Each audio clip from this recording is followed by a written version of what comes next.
I'm Emma, your host for today.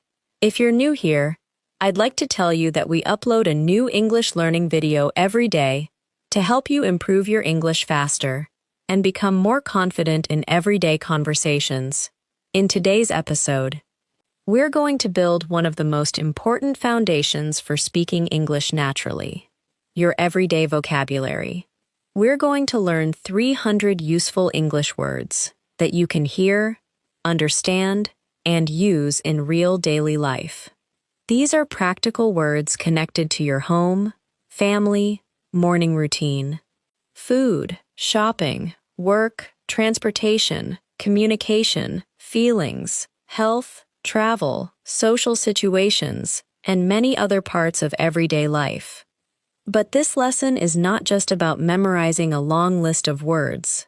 For every group of vocabulary, I'll help you understand what the words mean, how native speakers naturally use them, and how you can put them into simple and useful sentences. You'll hear plenty of real-life examples, short situations, pronunciation practice, listening practice, and speaking exercises, so you can actually use the vocabulary instead of simply recognizing it. As we move through the lesson, try to listen carefully to each word and example sentence, then repeat after me when you can. You can also write down the words that are new to you and create your own sentences with them. This will help you improve your vocabulary, listening, pronunciation, speaking, and even your writing at the same time. Some of these words may already look familiar to you, but knowing a word and being able to use it naturally are two different things. That's why we'll practice these words in everyday situations, so they become part of your active English vocabulary. By the end of this masterclass, you'll have practiced 300 useful English words that can help you understand conversations more easily and express yourself more clearly in daily life. Before we start, make sure to subscribe to the channel and press the bell icon if you want more helpful English learning lessons like this every day. So, grab a pen and paper if you'd like to take notes, listen carefully, repeat the examples aloud, and let's begin our 300 English words for everyday life vocabulary masterclass. Let's begin with words that are closely connected to the beginning of your day, because daily vocabulary becomes much easier to remember when you connect it to things you actually do. Our first word is wake. Wake means to stop sleeping. You can say, I wake up at 7 every morning. Notice that in daily conversation, we usually say, wake up. For example, I woke up late today, or, what time do you usually wake up? Now, repeat this sentence slowly. I usually wake up at 7. Good. Now, think about your own life and complete the idea in your mind. I usually wake up at. This simple method of connecting vocabulary to your own routine will help you remember new words much faster. The next word is alarm. An alarm is a sound or device that tells you it is time to wake up or do something. You might say, my alarm goes off at 6:30. Or, I forgot to set my alarm last night. The phrase goes off is very common with alarms. It does not mean the alarm disappears. It means the alarm starts making a sound. Listen to this example. My alarm went off, but I turned it off and went back to sleep. Now, repeat. My alarm goes off at 6:30. You can also ask someone, did you set your alarm? This is a natural question when someone needs to wake up early. Our next word is bed. A bed is the place where you sleep. This is probably a word you already know, but let's make it useful in real English. You can say, I went to bed early last night, I'm still in bed, or I need to get out of bed. Notice the difference between go to bed and go to the bed. In most everyday situations, when we mean going to sleep, we simply say, go to bed. For example, I usually go to bed around 11. Practice that sentence aloud. I usually go to bed around 11. Now, imagine a friend calls you very late and asks, "Are you still awake?" You could answer, "No, I was already in bed." The word sleep is also essential. Sleep can be a noun or a verb. As a verb, we say, I sleep for about 7 hours. As a noun, we might say, I didn't get enough sleep last night. You can also say, I slept really well, or I couldn't sleep. In daily conversations, people often ask, did you sleep well? A natural answer could be, yes, I slept great, or, not really, I woke up several times. Listen and repeat. I didn't get enough sleep last night. Try to notice how useful this sentence is. You can use it when you feel tired at work, at school, or during a conversation with a friend. Our next word is tired. Tired means needing rest or sleep. You can say, I'm tired. I feel tired today. Or, I was too tired to cook. Be careful not to say, I am tiring, when you mean that you need rest. Tired describes how you feel. Tiring describes something that makes you tired. For example, the trip was tiring, so I felt tired afterward. Repeat. I feel tired today. Now, make it more natural by adding a reason. I feel tired today because I didn't sleep well. The next useful word is morning. Morning is the first part of the day. You can say, I have coffee every morning. I had a busy morning. Or, I'll call you in the morning. Notice that we usually say in the morning, but when we use words such as every, this, or tomorrow, we do not need in. We say every morning, this morning, and tomorrow morning. Listen carefully. I exercised this morning. I exercise in the morning. Both are correct, but they are used differently. Repeat. I usually exercise in the morning. Now, let's learn the word routine. A routine is a regular way of doing things. You can have a morning routine, a work routine, an exercise routine, or a bedtime routine. For example, my morning routine is very simple. You might continue. I wake up, shower, get dressed, and make breakfast. We often use the phrase daily routine when talking about activities we do regularly. Repeat. I have a simple morning routine. Now, think about your routine. What do you always do first? This kind of mental practice is important because vocabulary becomes active when you use it to describe your own life. Our next word is shower. A shower is a way of washing your body using water from above. And we often use the phrase, take a shower. In American English, take a shower is very common. You can say, I take a shower every morning, or I need to take a quick shower. You may also hear, I shower in the morning, which is also natural. Imagine you are getting ready to leave the house and someone asks, are you ready? You could answer, almost. I just need to take a shower. Repeat. I need to take a quick shower. The next word is brush. Brush means to clean or smooth something using a brush.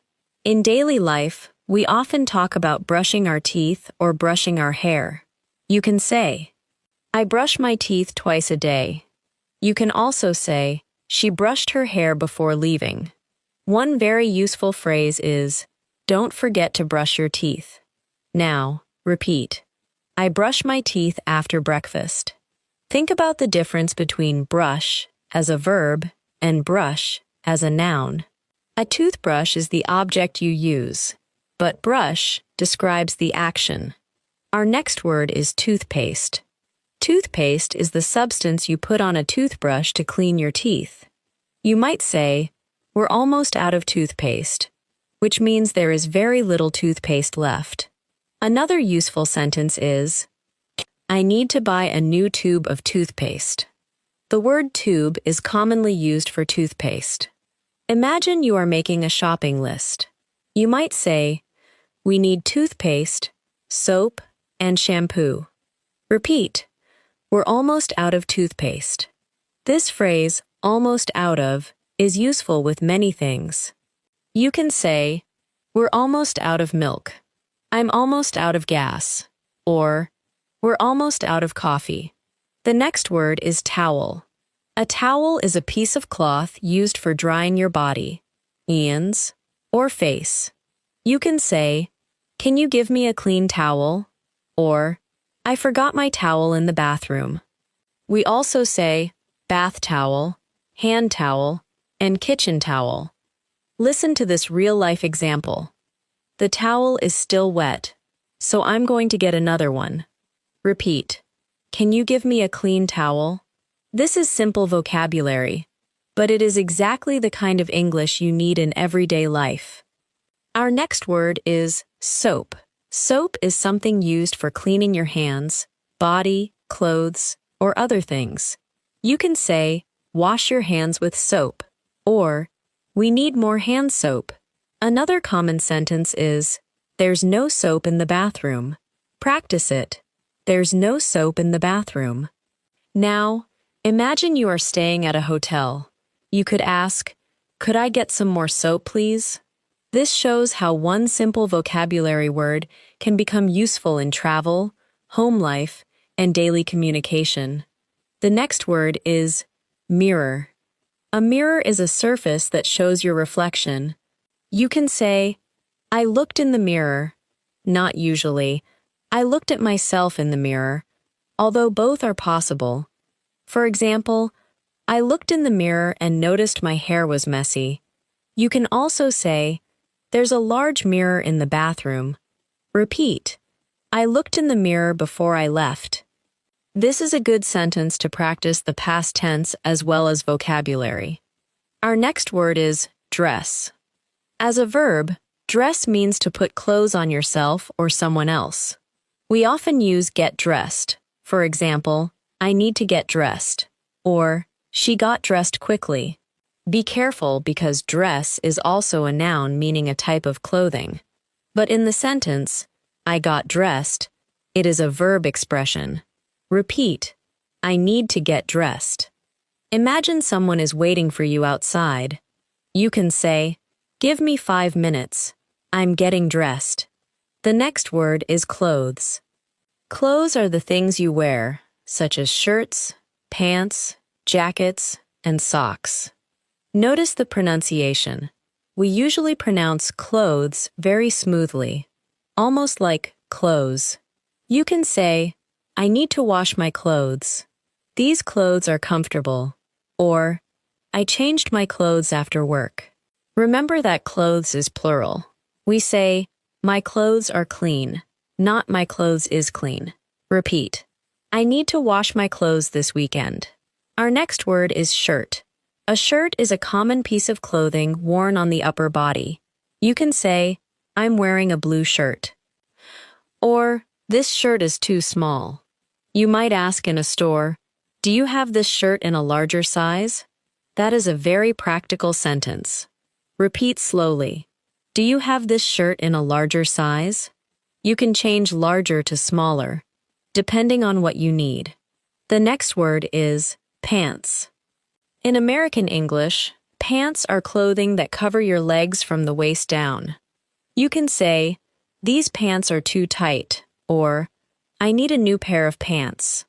Notice that we say a pair of pants, even though we are talking about one item. You can also say, these pants fit well. Repeat. I need a new pair of pants. This phrase is especially useful when shopping. Our next word is shoes. Shoes are what you wear on your feet. You can say, put on your shoes. Take off your shoes. Or, these shoes are really comfortable. The phrases put on and take off are important. Put on your shoes means start wearing them. Take off your shoes means remove them. Repeat. I need to put on my shoes. Now, practice the opposite. I took off my shoes when I got home. The next word is comfortable. Comfortable means making you feel relaxed and physically at ease. You can talk about comfortable clothes, shoes, chairs, beds, or even situations. For example, these shoes are comfortable. This chair isn't very comfortable. Or, I feel comfortable speaking with her. Notice that comfortable does not only describe physical comfort. It can also describe emotional ease. Repeat, these shoes are very comfortable. Then try, I feel comfortable asking questions. Our next word is ready. Ready means prepared to do something. This word appears constantly in daily English. You can say, I'm ready. Are you ready to leave? Dinner is ready, or I'm not ready yet. One of the most common phrases is get ready. For example, I need 20 minutes to get ready. Repeat, are you ready to leave? Now, answer naturally. Almost. I'll be ready in 5 minutes. The next word is breakfast. Breakfast is the first meal of the day. You can say, I had eggs for breakfast. I usually skip breakfast. Or, what did you have for breakfast? Notice that we say for breakfast, not usually in breakfast. Repeat, I usually have breakfast around 8. You can also say, I'm making breakfast, if you are preparing the meal. Our next word is coffee. Coffee is one of the most common words you will hear in everyday conversations. You can say, I drink coffee every morning. Would you like some coffee? Or, let's grab a coffee. The phrase grab a coffee means to get coffee, often casually and sometimes together with someone. For example, do you want to grab a coffee after work? Repeat, would you like some coffee? Now, give a natural answer. Yes, please. I'd love some. The next word is tea. Tea is another common drink, and the language around it is similar to coffee. You can say, I prefer tea to coffee. Would you like a cup of tea? Or, I drink tea in the evening. In American English, both hot tea and iced tea are common. You might hear someone order, I'll have an iced tea, please. Repeat, would you like a cup of tea? Then answer, no, thanks. I already had one. Our next word is water. Water is essential vocabulary, but let's focus on useful expressions. You can say, can I have some water? I need to drink more water. Or, could you bring me a glass of water? At a restaurant, you might simply say, water is fine, thanks. Repeat, could I have a glass of water, please? This sentence is polite and useful in restaurants, hotels, offices, and homes. The next word is hungry. Hungry means wanting or needing food. You can say, I'm hungry. Are you hungry? Or, I'm getting hungry. The phrase getting hungry means that your hunger is beginning or increasing. For example, it's almost noon, and I'm getting hungry. Repeat, I'm starting to get hungry. Now, imagine your friend asks, do you want to eat something? You could answer, yes, I'm really hungry. Our next word is thirsty. Thirsty means wanting or needing something to drink. You can say, I'm thirsty. Are you thirsty? Or, I got really thirsty after my walk. A natural response might be, let's get something to drink. Repeat, I'm thirsty. I need some water. Notice how these simple words help you express basic needs clearly. The next word is kitchen. A kitchen is the room where food is prepared and often eaten. You can say, I'm in the kitchen. The coffee is in the kitchen. Or, I need to clean the kitchen. Imagine you are looking for someone at home. You ask, where's Emma? Someone might answer, she's in the kitchen making breakfast. Repeat, I'm in the kitchen making breakfast. Our next word is fridge. Fridge is the common short form of refrigerator.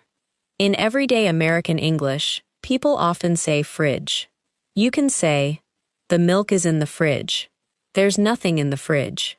Or, put the leftovers in the fridge. Repeat, the milk is in the fridge. Another useful sentence is, Can you check the fridge? This might be said when you want someone to see whether you have a certain food item. The next word is milk. Milk is a common drink and ingredient. You can say, I need some milk for my coffee. We're out of milk. Or, can you pick up some milk on your way home? Pick up here means buy or get something. Repeat. Can you pick up some milk on your way home? That is an excellent everyday sentence and can be used with almost any item. Can you pick up some bread? Can you pick up some coffee? Can you pick up some fruit? Our next word is bread. Bread is another basic but essential food word. You can say, we need a loaf of bread. I had toast for breakfast. Or, the bread is fresh. A loaf is the usual unit for a whole piece of bread before it is sliced or as a packaged sliced product. You may hear, could you buy a loaf of bread? Repeat. We need a loaf of bread. You can also say, I'm almost out of bread. The next word is egg. An egg is a common breakfast food and cooking ingredient. We usually use the plural eggs when talking about breakfast. For example, I had eggs for breakfast. In a restaurant, someone might ask, how would you like your eggs? You could say, scrambled, please, or fried, please. For now, repeat, I had eggs for breakfast. Then practice the question, how would you like your eggs? Our next word is fruit. Fruit includes foods such as apples, bananas, oranges, grapes, and strawberries. You can say, I try to eat fruit every day. We need more fresh fruit. Or, what's your favorite fruit? Notice that fruit can often be used as an uncountable general noun. We say, I eat a lot of fruit. Repeat, I try to eat more fruit. This is a useful sentence when talking about healthy habits. The next word is apple. An apple is a very common fruit. You can say, I packed an apple for lunch. Would you like an apple? Or, these apples are really sweet. Notice the article an because apple begins with a vowel sound. We say an apple, not a apple. Repeat, I packed an apple for lunch. Now, make another sentence in your mind using apple. Our next word is banana. You can say, I usually eat a banana in the morning. The bananas aren't ripe yet. Or, I added a banana to my smoothie. The word ripe means ready to eat because the fruit has fully developed. Repeat, I usually eat a banana in the morning. Remember, one of the best ways to learn vocabulary is to combine a new word with a simple sentence you can actually imagine yourself saying. The next word is cook.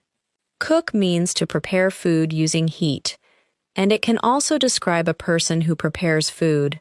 As a verb, you can say, I cook dinner every night.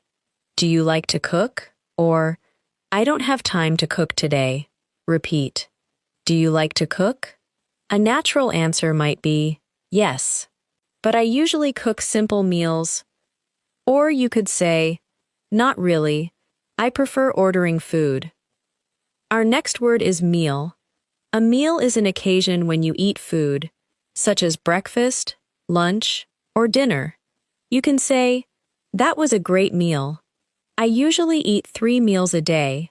Or, I'm preparing a quick meal. Repeat, I'm preparing a quick meal. The adjective quick is useful because people often talk about a quick breakfast, a quick lunch, or a quick meal when they are busy. The next word is lunch. Lunch is the meal usually eaten around the middle of the day. You can say, what are you having for lunch? I brought my lunch from home. Or, let's have lunch together. At work, someone might ask, do you want to grab lunch? This means, would you like to go get lunch together?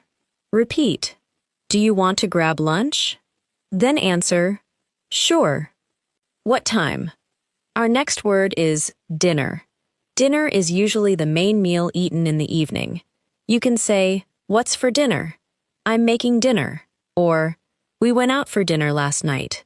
One of the most common household questions is, "What's for dinner?" Repeat that naturally. What's for dinner? A possible answer is, "I'm making chicken and rice." The next word is plate. A plate is a flat dish used to hold food. You can say, "Put the food on a plate." "Can you bring me a clean plate?" Or, "I left my plate on the table." Repeat, "Can you bring me a clean plate?" In a restaurant or at someone's home, knowing simple object words such as plate, cup, fork, spoon, and knife helps you communicate clearly. Our next word is cup. A cup is a small container used for drinking. You can say, "I'd like a cup of coffee." "Can I have a cup of tea?" Or, "This cup is empty." Notice how we often use the structure a cup of coffee, a cup of tea, or sometimes a cup of water. Repeat, "I'd like a cup of coffee." This structure is worth practicing because it appears constantly in everyday English. The next word is glass. A glass is a container used for drinking, especially water, juice, or other cold drinks. You can say, "Can I have a glass of water?" Or, "She poured a glass of juice." The word glass can also refer to the material, but here we are focusing on the drinking container. Repeat, "Can I have a glass of water?" Notice how naturally this combines with the vocabulary we learned earlier. Our next word is table. A table is a piece of furniture with a flat top. You can eat at a table, work at a table, or put something on a table. You can say, "Breakfast is on the table. Please put your phone on the table." Or, "We sat around the table and talked." At a restaurant, you might say, "We need a table for two." Repeat, "We need a table for two." Please. This is a very useful restaurant phrase. The next word is chair. A chair is something you sit on. You can say, "Have a seat in this chair. This chair is comfortable." Or, "Can I move this chair?" Repeat, "This chair is comfortable." Now connect the word chair with another word we learned earlier. This chair is more comfortable than that one. Combining old vocabulary with new vocabulary helps strengthen your memory. Our next word is clean. Clean means not dirty, and it can be an adjective or a verb. As an adjective, you can say, "The kitchen is clean." As a verb, you can say, "I need to clean the kitchen." You might also say, "These clothes are clean," or, "Can you clean the table?" Repeat, "I need to clean the kitchen." Now, listen to the difference. The kitchen is clean. I need to clean the kitchen. Same word, different grammatical role, but both are extremely common. The next word is dirty. Dirty means not clean. You can say, "My shoes are dirty," "The dishes are dirty," or "This table is dirty." You might hear a parent say, "Don't put your dirty shoes on the couch." Repeat, "My shoes are dirty." Now, practice a useful contrast. These clothes are clean, but those clothes are dirty. Our next word is wash. Wash means to clean something using water, often with soap. You can wash your hands, wash your face, wash your clothes, wash dishes, or wash your car. You can say, "I need to wash my hands." "Did you wash the dishes?" Or, "I'm washing my clothes." Repeat, "I need to wash my hands." This word is easy, but it appears in many daily situations. The next word is dish. A dish can mean a plate or bowl used for food, but it can also mean a prepared type of food. In daily household English, we often use the plural dishes. For example, "I need to wash the dishes," or "Can you put the dishes away?" In a restaurant, you might also say, "This is my favorite dish," meaning your favorite prepared food. Repeat, "I need to wash the dishes." Now, repeat, "This is my favorite dish." Same word, two related meanings. Our next word is home. Home is the place where you live, but it also carries the idea of belonging and comfort. You can say, I'm going home, I'm at home, or I work from home. Notice that we usually do not use to in the phrase go home. We say, I'm going home, not I'm going to home. Repeat, I'm going home after work. This is one of the most useful everyday sentences you can learn. The next word is house. A house is a building where people live. Home and house are related, but they are not always identical. A house is the physical building. Home is the place where you live and feel that you belong. You can say, they bought a new house. Her house is near the park. Or, come to my house this weekend. Repeat, her house is near the park. You might live in a house, an apartment, or another type of home.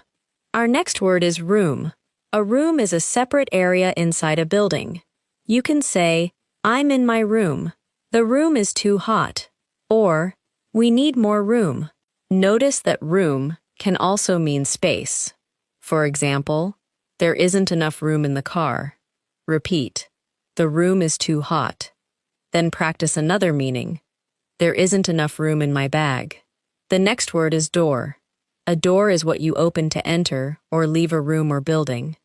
You can say, open the door, close the door, someone is at the door, or don't forget to lock the door. Repeat, don't forget to lock the door. This sentence is especially useful in everyday home life. Our next word is window. A window is an opening in a wall, usually covered with glass, that allows light and air to enter. You can say, can you open the window? Please close the window. Or, I sat near the window. Repeat, can you open the window? Now, imagine the room is cold. You could say, could you close the window? Please? Practicing opposite actions such as open and close together makes vocabulary easier to remember. The next word is key. A key is a small object used to open or lock something, such as a door or car. You can say, I can't find my keys. Did you bring your house key? Or, I left my keys on the table. Notice that people often say keys in the plural because they carry more than one key. Repeat, I can't find my keys. This is one of those sentences you may hear very often in real life. Our next word is phone.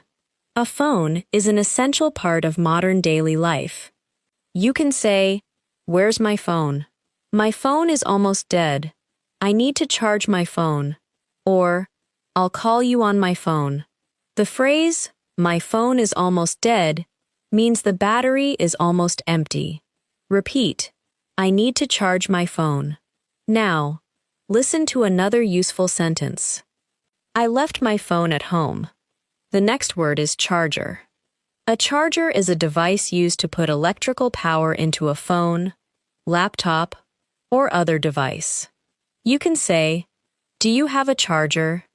I forgot my phone charger. Or, can I borrow your charger? Repeat, can I borrow your charger?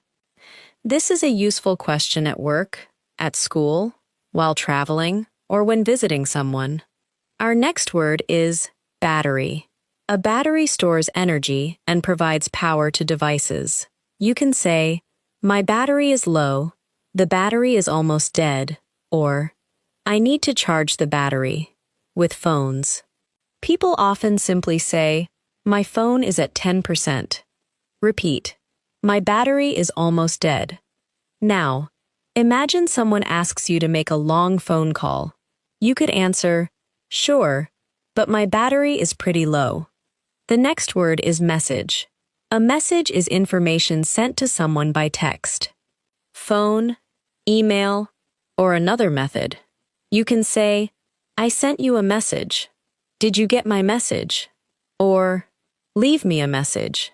Repeat, did you get my message?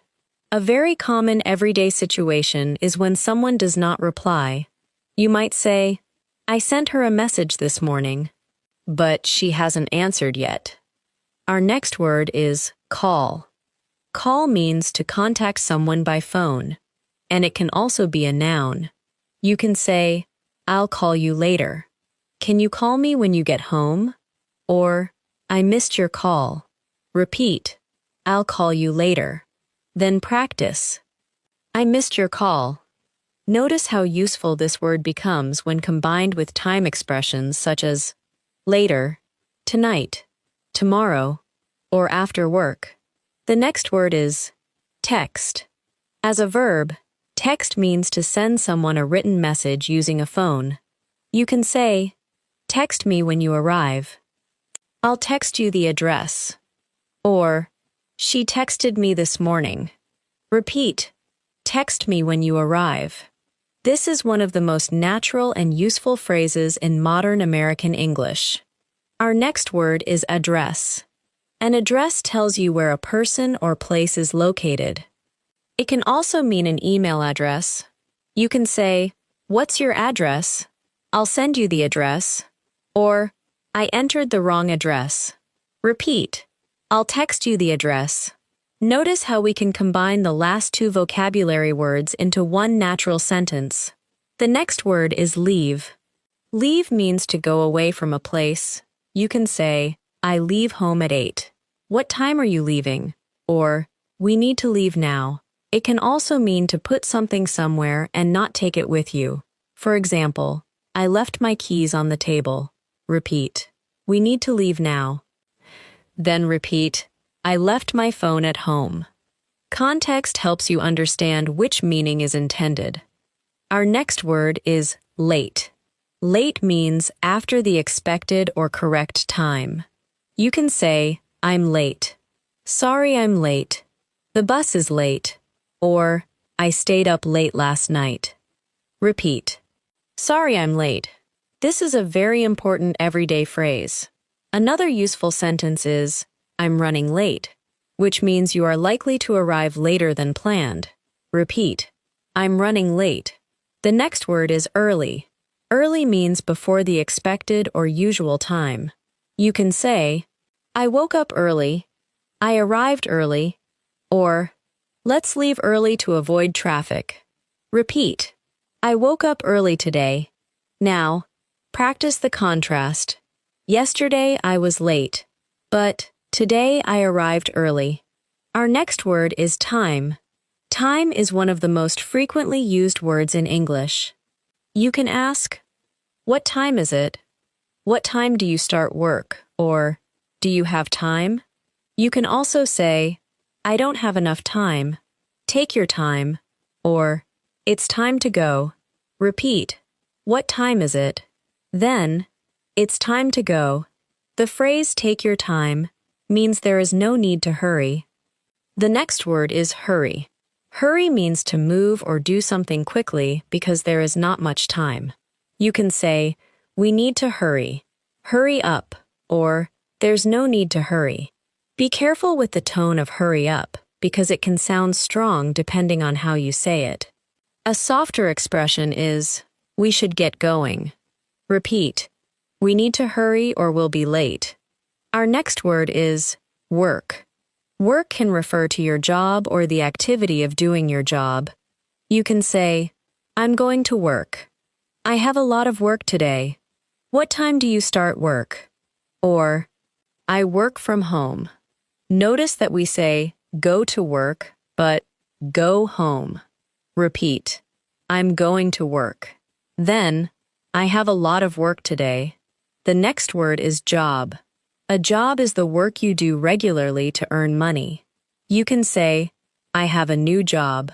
I'm looking for a job. Or, she loves her job. Work and job are related, but we use them differently. Job is countable. You can have a job or two jobs. Work is usually uncountable when referring generally to your employment tasks. Repeat, I'm looking for a new job. Our next word is office. An office is a place where people work, especially at desks or in professional settings. You can say, I'm at the office. I'll be in the office tomorrow, or our office is downtown. Repeat, I'll be in the office tomorrow. If you work remotely, you might say, I usually work from home, but I go to the office twice a week. The next word is busy. Busy means having a lot to do. You can say, I'm busy right now. Today has been really busy. Or, are you busy this afternoon? Repeat, I'm a little busy right now. A polite way to tell someone you cannot talk is, sorry, I'm a little busy right now. Can I call you later? Our next word is meeting. A meeting is a planned time when people come together to discuss something. You can say, I have a meeting at 10. The meeting starts in 5 minutes. Or, I'm in a meeting right now. Repeat, I have a meeting at 10. Another useful sentence is, can we move the meeting to tomorrow? This means change the meeting to a different time. The next word is email. Email can be a noun or a verb. You can say, I sent you an email. Did you see my email? Or, I'll email you the details. Repeat, I'll email you the details. In professional life, this is one of the most useful words you can know. Our next word is reply. Reply means to answer a message, email, or question. You can say, please reply when you have time. She hasn't replied yet, or, I need to reply to this email. Repeat, I need to reply to this email. A similar word is respond, but reply is especially common with messages and emails. The next word is help. Help means to make something easier for someone or to give support. You can say, can you help me? Do you need help? Or, thanks for your help. Repeat, can you help me with this? Notice the structure, help me with. For example, can you help me with this form? Can you help me with my bags? Can you help me with my English? Our next word is problem. A problem is a difficulty that needs to be solved. You can say, I have a problem. There's a problem with my phone. Or, no problem. Interestingly, no problem is commonly used to mean, that's okay. Or, you're welcome. Repeat, there's a problem with my phone. Then repeat, no problem. I can help you. Now, let's stop for a short practice exercise using some of the words you have learned so far. I'm going to describe a situation, and I want you to think of the best vocabulary word before I say it. Imagine it is 7 o'clock in the morning. A sound from your phone tells you it is time to stop sleeping. What is that sound called? An alarm. Good. Now, you get out of bed, go to the bathroom, and clean your teeth. What verb do we use? Brush. You brush your teeth, then you wash your body under running water. What do you take? A shower? After that, you put on your clothes. What common expression do we use? Get dressed. Let's continue. You go to the kitchen and want something to eat because your body is asking for food. How do you feel? Hungry. You want something to drink because you need water. How do you feel? Thirsty. You open the cold appliance where you keep milk and other food. What is it called? The fridge. You take out milk, eggs, and fruit and prepare the first meal of your day. What is that meal? Breakfast. Excellent. Now, you are prepared to leave. What adjective describes you? Ready? You look at the clock and realize you should already be outside. You are after the planned time. What word describes the situation? Late. You need to move quickly. What verb do we use? Hurry. Now, let's turn these words into one natural daily life story. Listen first. And then you can repeat the story sentence by sentence. I woke up late this morning because I didn't hear my alarm. I was still tired, but I got out of bed and took a quick shower. I brushed my teeth, got dressed, and went to the kitchen. I was hungry, so I made eggs and had a cup of coffee. Then I checked the time and realized I was running late for work. I grabbed my phone, found my keys, put on my shoes, and left the house. My phone battery was low, so I put my charger in my bag. On the way to work, I sent a message to my coworker and said, "I'm running a little late. I'll be there soon." Now, listen again, but this time pay attention to how many vocabulary words from today's lesson appear naturally in just one short story. I woke up late this morning because I didn't hear my alarm. I was still tired, but I got out of bed and took a quick shower. I brushed my teeth, got dressed, and went to the kitchen. I was hungry, so I made eggs and had a cup of coffee. Then I checked the time and realized I was running late for work. I grabbed my phone, found my keys, put on my shoes, and left the house. This is exactly how vocabulary works in real life. Words do not usually appear alone. They connect to situations, actions, objects, feelings, and other words. Now, I want you to practice speaking with your own version of that story. You do not need to copy every sentence. Start with, "This morning, I woke up at..." Then say what you did next. Maybe you took a shower, maybe you made breakfast, maybe you drank coffee or tea, maybe you were early, or maybe you were running late. Try to use at least 10 words from the lesson. You could say, "This morning, I woke up at 6:30. I got out of bed, took a shower, brushed my teeth, and got dressed. I went to the kitchen and made breakfast. I had an egg, some bread, and a cup of coffee. Then I found my keys, checked my phone, and left home for work." Even a simple practice exercise like this is a powerful speaking practice for you. Let's add another real-life practice situation. Imagine you are already at work. You sit down in your office and check your email. You have a message from a coworker asking for help. You are busy because you have a meeting soon, but you decide to reply. You might say, "Hi, I saw your message.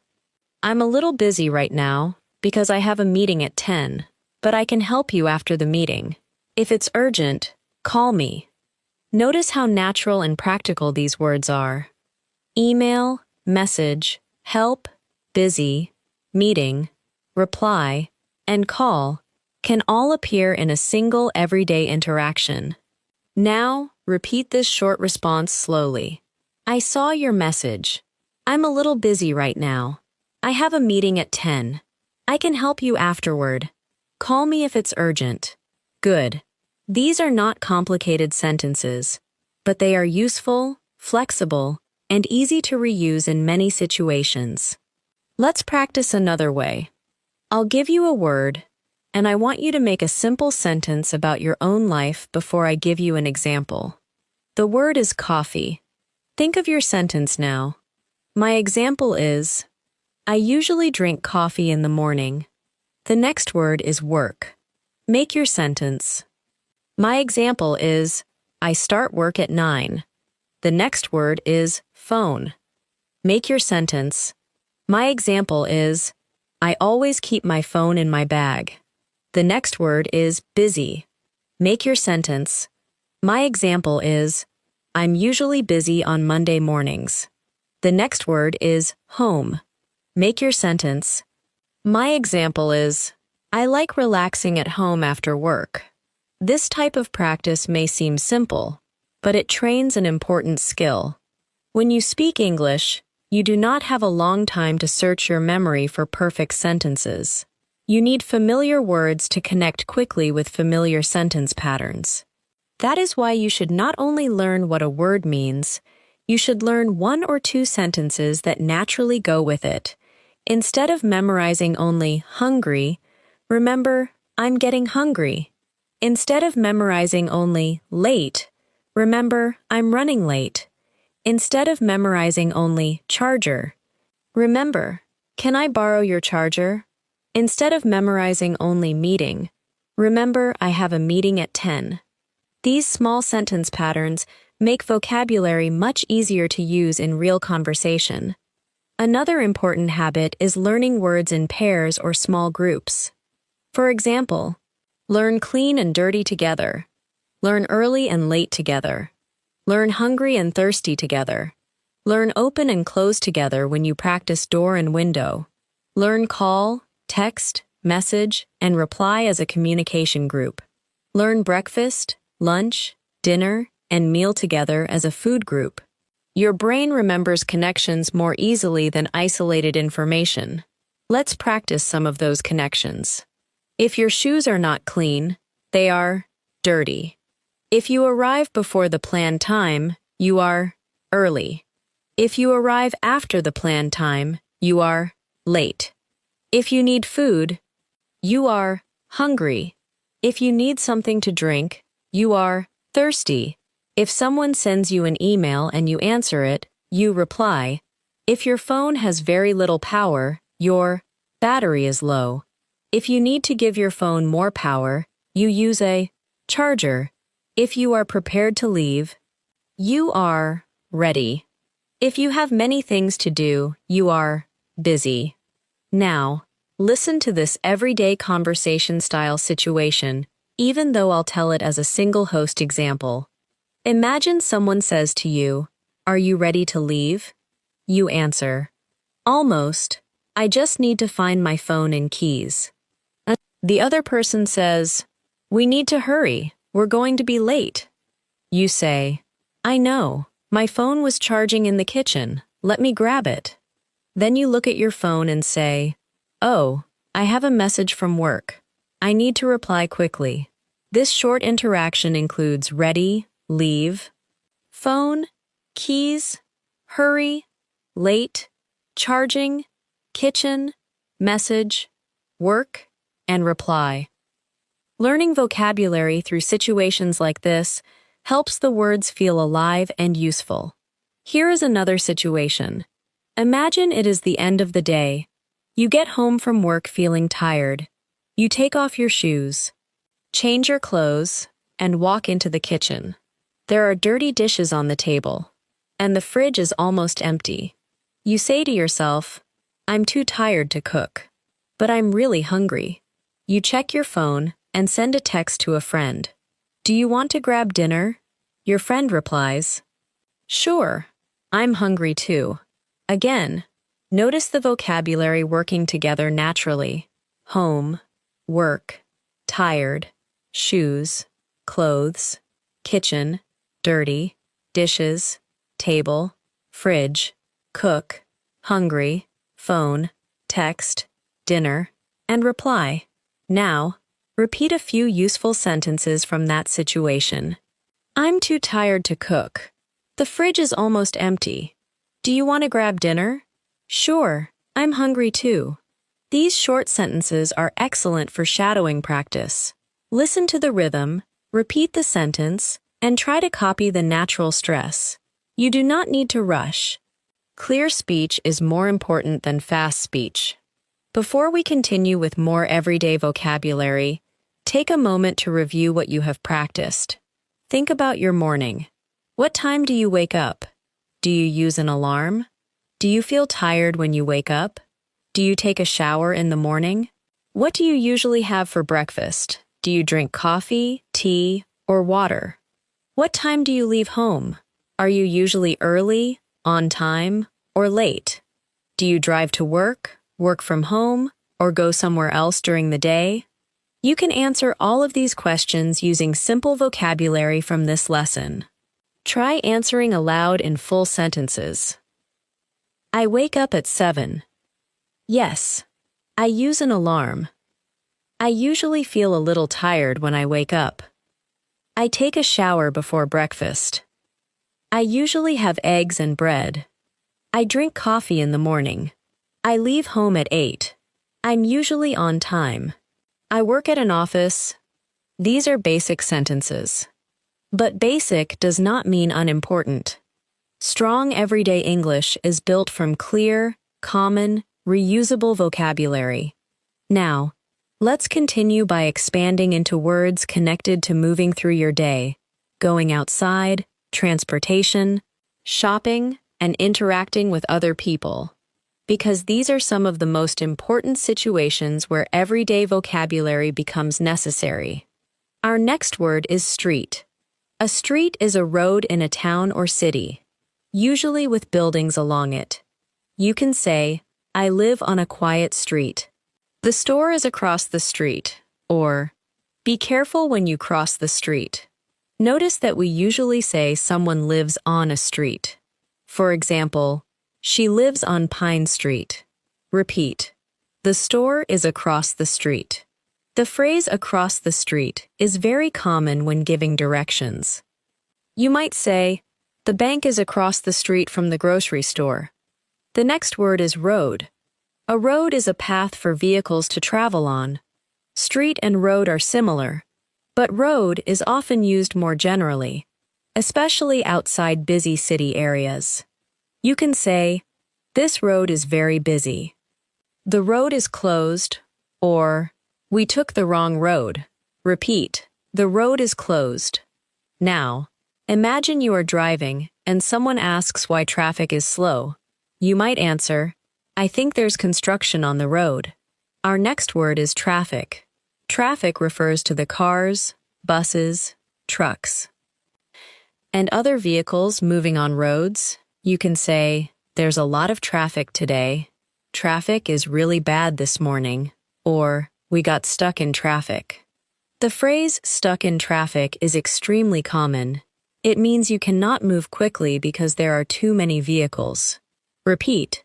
I'm stuck in traffic. You can use this phrase if you are going to be late. For example, sorry, I'm running late. I'm stuck in traffic. The next word is car. A car is one of the most common forms of transportation. You can say, I drive to work. My car is outside. Or, we need to put gas in the car. Another useful phrase is, get in the car. For example, come on, get in the car. We need to leave. Repeat, my car is parked outside. Notice how this word connects naturally with many other everyday words, such as drive, parking, gas, traffic, and road. Our next word is drive. Drive means to control a car or another vehicle. You can say, I drive to work every day. Can you drive? Or, I don't like driving in heavy traffic. In the past tense, drive becomes drove. For example, I drove home after dinner. Repeat, I usually drive to work. Now say, I drove home last night. Practicing present and past forms together can help you use the word more confidently. The next word is driver. A driver is a person who drives a vehicle. You can say, the driver stopped the bus. She is a careful driver. Or, the taxi driver was very friendly. Repeat, the driver was very helpful. This word is useful when talking about taxis, buses, ride services, delivery vehicles, and many other daily situations. Our next word is bus. A bus is a large vehicle that carries many passengers. You can say, I take the bus to work. The bus is late. Or, I miss the bus. Notice the phrase, take the bus. We usually say, take a bus, or take the bus, not ride by bus. In normal daily conversation, repeat, I take the bus to work. Another very common sentence is, what time does the next bus come? The next word is stop. Stop can be a verb meaning to end movement, but it can also be a noun, as in bus stop.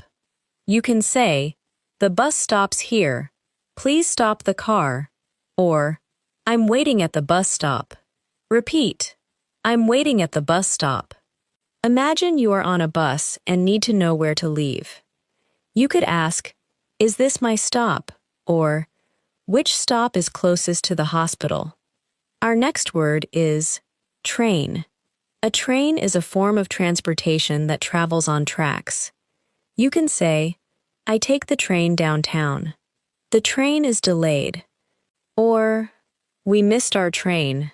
Another useful phrase is catch the train, which means to get on the train before it leaves.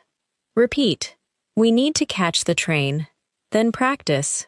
The train is running late. The next word is Station. A station is a place where trains, buses, or other transportation services arrive and leave. You can say, "I'll meet you at the station. The train station is nearby." Or, "Which station should I get off at?" Repeat, "I'll meet you at the station." The word station is also used in phrases such as gas station, police station, and radio station, so context tells you which meaning is intended. Our next word is ticket. A ticket is something that gives you permission to travel, enter an event, or use a service. You can say, "I need to buy a train ticket. Where can I get a ticket?" Or, "I bought my ticket online." Repeat, "I need to buy a ticket." This word is useful for buses, trains, airplanes, concerts, movies, museums, and many other situations. The next word is ride. Ride can mean traveling in a vehicle as a passenger or traveling on a bicycle, motorcycle, or similar vehicle. You can say, "Can you give me a ride? I rode the bus downtown," or "I ride my bike to work." The phrase "give me a ride" is very common in American English. It means take someone somewhere in your vehicle. Repeat, "Can you give me a ride home?" Our next word is bike. Bike is the common short form of bicycle. You can say, "I ride my bike on weekends." "I bought a new bike." Or, "I left my bike outside." Repeat, "I ride my bike to the park." If you use a bike for transportation, you might say, "It's faster than walking when traffic is heavy." The next word is walk.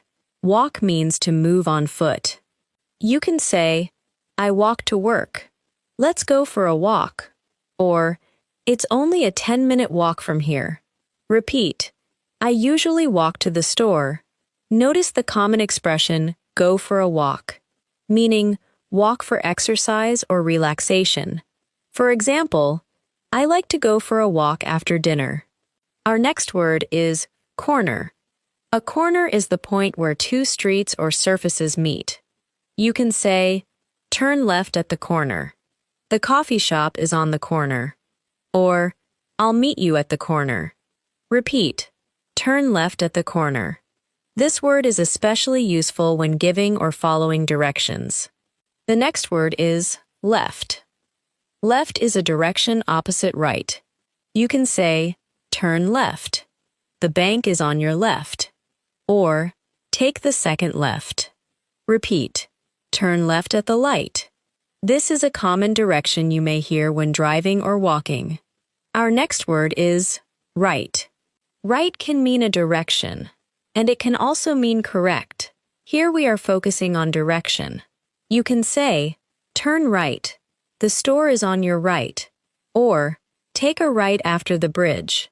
Repeat, "The pharmacy is on your right." Now, practice both directions together. Turn left at the corner. Then turn right at the next light. The next word is straight. Straight means without turning. When giving directions, people often say, "Go straight," or "Keep going straight." You can say, "Go straight for 2 blocks, then turn left."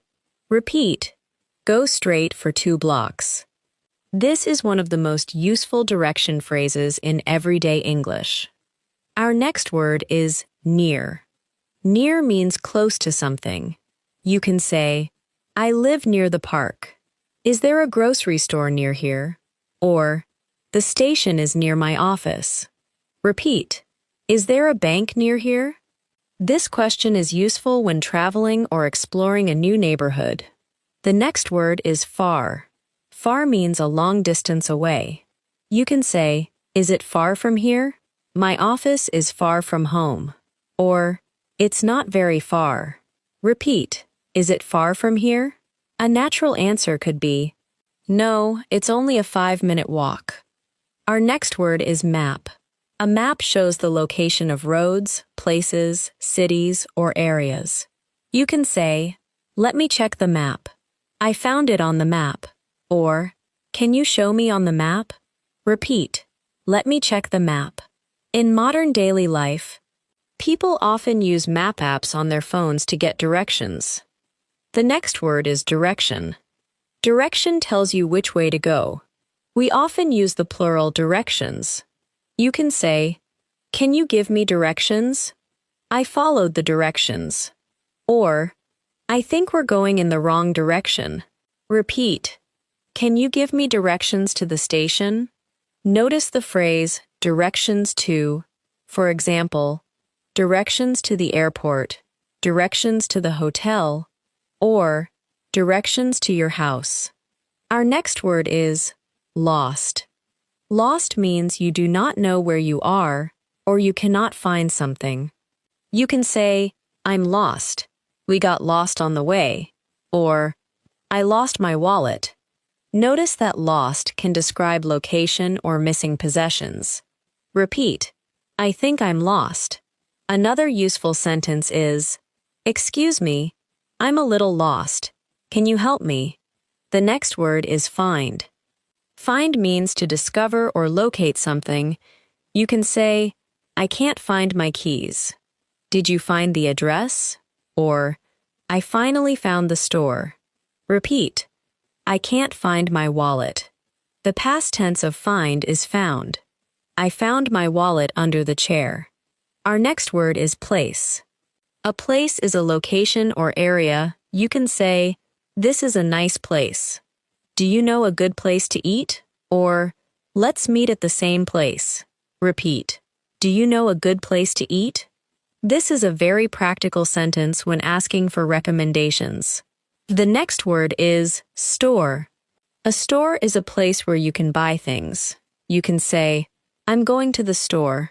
The store closes at 9. Or, "There's a store near my house." Repeat, "I need to go to the store." Notice that in American English, store is extremely common for many kinds of retail businesses. Our next word is shop. Shop can be a noun or a verb. As a noun, it means a place that sells products, though store is often more common in American English. As a verb, shop means to look for and buy things. You can say, "I need to shop for groceries." "We went shopping yesterday." Or, "I like shopping online." Repeat, "I need to shop for groceries." The next word is market. A market is a place where people buy and sell goods, especially food and fresh products. You can say, "I bought vegetables at the market." "The farmer's market is open on Saturday." Or, "Let's stop by the market." Repeat, "I bought some fresh fruit at the market." Our next word is grocery. Grocery usually appears in phrases such as grocery store and groceries. Groceries are food and household items you buy regularly. You can say, "I need to buy groceries." "I'm at the grocery store," or, "We spent too much on groceries this week." Repeat, "I need to buy groceries after work." The next word is cart. A cart is a container with wheels that you push around a store to carry the things you want to buy. You can say, "Grab a shopping cart." "The cart is full." Or, "I left my cart near the produce section." Repeat, "The shopping cart is almost full." If you are buying only a few items, you may use a basket instead. Our next word is basket. A basket is a container used to carry things. In a store, a shopping basket is smaller than a cart. You can say, "I only need a basket. Put the apples in the basket." Or, "This basket is heavy." Repeat, "I only need a few things, so I'll use a basket." The next word is price. Price means the amount of money you have to pay for something. You can say, "What's the price?" "The price is too high," or "This is a good price." Repeat, "How much is this?" That is often more natural than asking, "What is the price?" But both are useful. You can also say, "The price went up," meaning something became more expensive. Our next word is cheap. Cheap means costing little money. You can say, "This shirt was cheap." "I found a cheap hotel," or These vegetables are cheaper at the market. Be aware that cheap can sometimes suggest low quality depending on the context. If you want a more positive word, you can say affordable, but cheap is still extremely common in everyday speech. Repeat. This store is cheaper than the one near my house. The next word is expensive. Expensive means costing a lot of money. You can say, that restaurant is expensive. These shoes are too expensive. Or, gas is getting expensive. Repeat. This jacket is too expensive. Now, practice the contrast. This one is cheap, but that one is expensive. Our next word is sale. A sale is a period when products are sold at lower prices. You can say, this shirt is on sale. They're having a big sale, or I bought it during a sale. Repeat. These shoes are on sale. Notice the phrase on sale, which means the price has been reduced. The next word is discount. A discount is a reduction in price. You can say, do you offer a discount? I got a 20% discount. Or, there's a discount for students. Repeat. Is there a discount on this item? This is a useful shopping question. Our next word is cash. Cash means money in the form of bills and coins. You can say, do you accept cash? I don't have any cash. Or, I paid in cash. Repeat. Do you accept cash? At some places, you may hear cash only, meaning cards are not accepted. The next word is card. A card can mean many things, but in shopping, it usually means a credit card or debit card. You can say, can I pay by card? I forgot my card. Or, my card isn't working. In American English, you may also say, can I pay with a card? Repeat. Can I pay with a card? Our next word is pay. Pay means to give money for something. You can say, I need to pay for these groceries. Who's paying for dinner? Or, can I pay here? Repeat. Can I pay by card? Notice the structure, pay for, when talking about the thing you are buying. I paid for lunch. She paid for the tickets. The next word is cost. Cost means the amount of money required to buy something. As a verb, you can ask, how much does this cost? You can also say, it costs $20. Or, that trip cost a lot of money. Repeat. How much does this cost? This is one of the most useful shopping questions you can learn. Our next word is money. Money is what we use to buy things and pay for services. You can say, I don't have enough money. I need to save money. Or, I spent too much money this week. Repeat. I'm trying to save money. Notice common combinations such as save money, spend money, earn money, and waste money. The next word is change. In a shopping context, change means the money returned to you when you pay more than the required amount. You can say, here's your change, keep the change, or I think you gave me the wrong change. Repeat, here's your change. The phrase, keep the change, means the other person can keep the small amount of extra money. Our next word is receipt. A receipt is a piece of paper or electronic record showing what you bought and how much you paid. You can say, can I have the receipt? Keep your receipt, or I lost my receipt. Repeat, can I have a receipt, please? Receipts are especially important when you need to return or exchange something. The next word is bag. A bag is a container used to carry things. You can say, do you need a bag? I brought my own bag. Or, this bag is too heavy. Repeat, I brought my own shopping bag. You can also use bag for backpacks, handbags, grocery bags, and travel bags. Our next word is buy. Buy means to get something by paying money for it. You can say, I need to buy some milk. Where did you buy that jacket? Or, I bought a new phone yesterday. The past tense of buy is bought. Repeat. I need to buy some groceries. Then practice. I bought a new shirt yesterday. The next word is sell. Sell means to give something to someone in exchange for money. You can say, they sell fresh bread here. This store sells electronics. Or, I want to sell my old bike. Repeat. They sell fresh fruit at this market. Buy and sell are useful words to learn together because they describe opposite sides of a transaction. Our next word is choose. Choose means to decide which person or thing you want from several options. You can say, you can choose any color. I can't choose between these two shirts. Or, which one did you choose? The past tense is chose. Repeat. I can't choose between these two.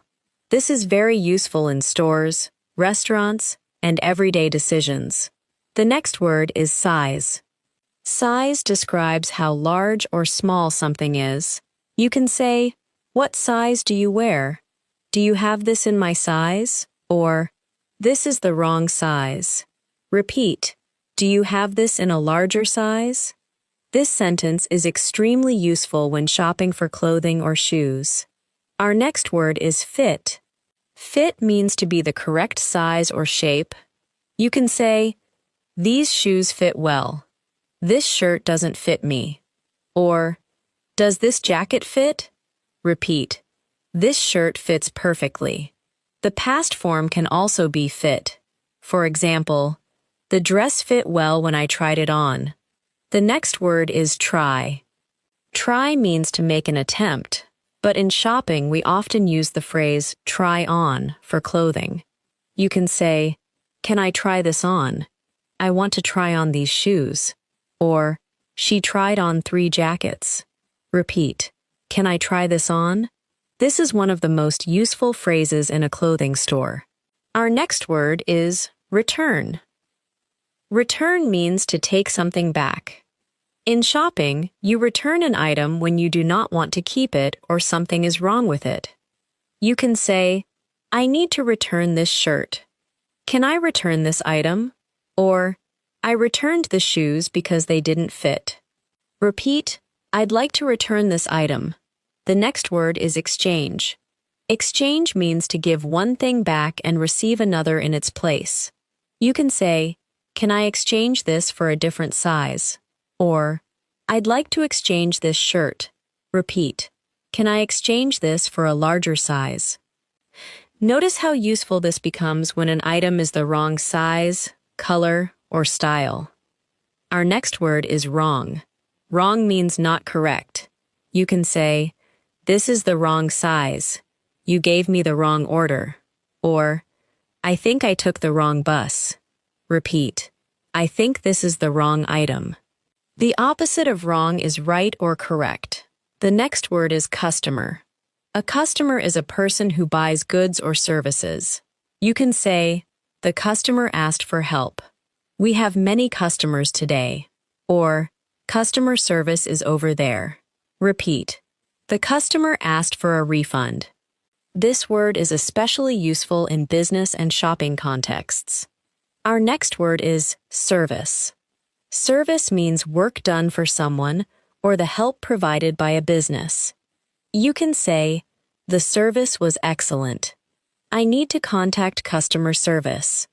Or, this restaurant has good service. Repeat. I need to contact customer service. This phrase is useful when dealing with orders, bills, deliveries, or technical problems. The next word is order. Order means to request food, products, or services. You can say, I'd like to order lunch. My order hasn't arrived. Or, I ordered this online. As a noun, you can say, my order is wrong. Repeat.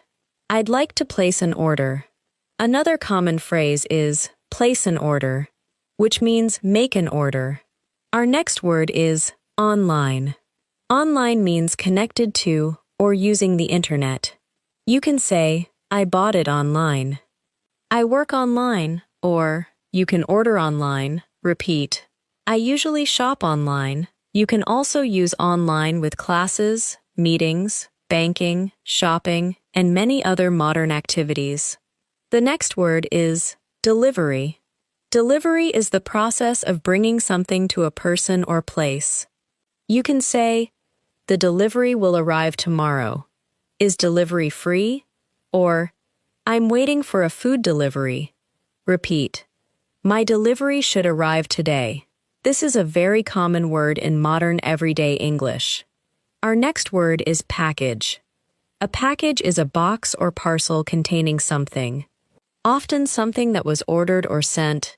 You can say, a package arrived for you. I'm expecting a package. Or, the package was damaged. Repeat. I'm expecting a package today. The next word is arrive. Arrive means to reach a place. You can say, I arrived at work at 9. What time will you arrive? Or, the package arrived this morning. Repeat. What time will you arrive? Notice that we usually say, arrive at, for specific places such as the airport or station, and arrive in, for cities and countries. But with home, we usually say, arrive home. Our next word is wait. Wait means to stay until something happens or someone comes. You can say, please wait here. I'm waiting for the bus. Or, I had to wait 20 minutes. Repeat. I'm waiting for my order. This word is useful in stores, restaurants, transportation, offices, and many other places. The next word is line. A line is a row of people waiting for something. You can say, there's a long line. I'm waiting in line. Or, the line is moving slowly. Repeat. I'm waiting in line. In American English, in line is very common. For example, we waited in line for 10 minutes. Our next word is crowded. Crowded means full of many people. You can say, the bus is crowded. The store was crowded. Or, I don't like crowded places. Repeat. The train is really crowded today. The opposite might be empty or quiet, depending on the situation. The next word is empty. Empty means containing nothing or having very few people. You can say, the bottle is empty, the store is almost empty, or my gas tank is nearly empty. Repeat. The bottle is empty. You can also say, the bus was almost empty, meaning there were very few passengers. Our next word is full. Full means containing as much as possible, or having enough food in your stomach. You can say, the bus is full, my bag is full, or I'm full, meaning you do not want more food. Repeat. The parking lot is full. Then, thanks, but I'm full. Context changes the meaning slightly. The next word is open. Open means not closed, or available for business. You can say, the store is open. Can you open the door? Or, are you open on Sunday? Repeat. What time does the store open? This question is especially useful when checking business hours. Our next word is closed. Closed means not open. You can say, the bank is closed, the road is closed, or the store is already closed. Repeat. The store is closed today. Notice that close as a verb and closed as an adjective sound slightly different in normal speech. The next word is bank. A bank is a place that manages money and financial services. You can say, I need to go to the bank. The bank closes at 5, or I use online banking. Repeat. I need to stop by the bank after work. The phrase stop by means visit briefly. Our next word is account. An account is a record or arrangement with a bank, website, service, or company. In banking, you can say, I have a checking account. I need to check my account, or there's a problem with my account. Repeat. There's a problem with my account. The next word is balance. In banking, balance means the amount of money currently in your account. You can say, I checked my balance. My balance is low, or, what's the current balance? Repeat, I need to check my account balance. This is useful for banking and budgeting. Our next word is save. Save can mean keeping money instead of spending it. You can say, I'm trying to save money. I save part of my paycheck every month. Or, we're saving for a vacation. Repeat, I'm trying to save more money. Save can also mean keeping information on a computer, but here we are focusing on money. The next word is spend. Spend means to use money to buy things or use time doing something. You can say, I spent $50. Don't spend too much money, or, I spent the afternoon at home. Repeat, I spent too much money this week. This word is especially useful because it works with both money and time. Our next word is bill. A bill is a request for payment. You can have an electricity bill, phone bill, water bill, restaurant bill, or medical bill. You can say, I need to pay my phone bill, or, could we have the bill, please? In American restaurants, people often say check instead of bill. Repeat, I need to pay this bill today. The next word is rent. Rent is money paid regularly to use a home, apartment, car, or other property. You can say, my rent is due tomorrow. I pay rent every month. Or, we rented a car for the weekend. Repeat, I need to pay my rent. As a verb, rent means to pay to use something temporarily. Our next word is due. To means expected or required at a certain time. You can say, the bill is due Friday. My rent is due tomorrow. Or, the project is due next week. Repeat, the payment is due tomorrow. This is a useful word for bills, work, school, and appointments. The next word is appointment. An appointment is a planned meeting at a specific time, often with a doctor, dentist, service provider, or professional. You can say, I have a doctor's appointment. I need to make an appointment, or, can I change my appointment?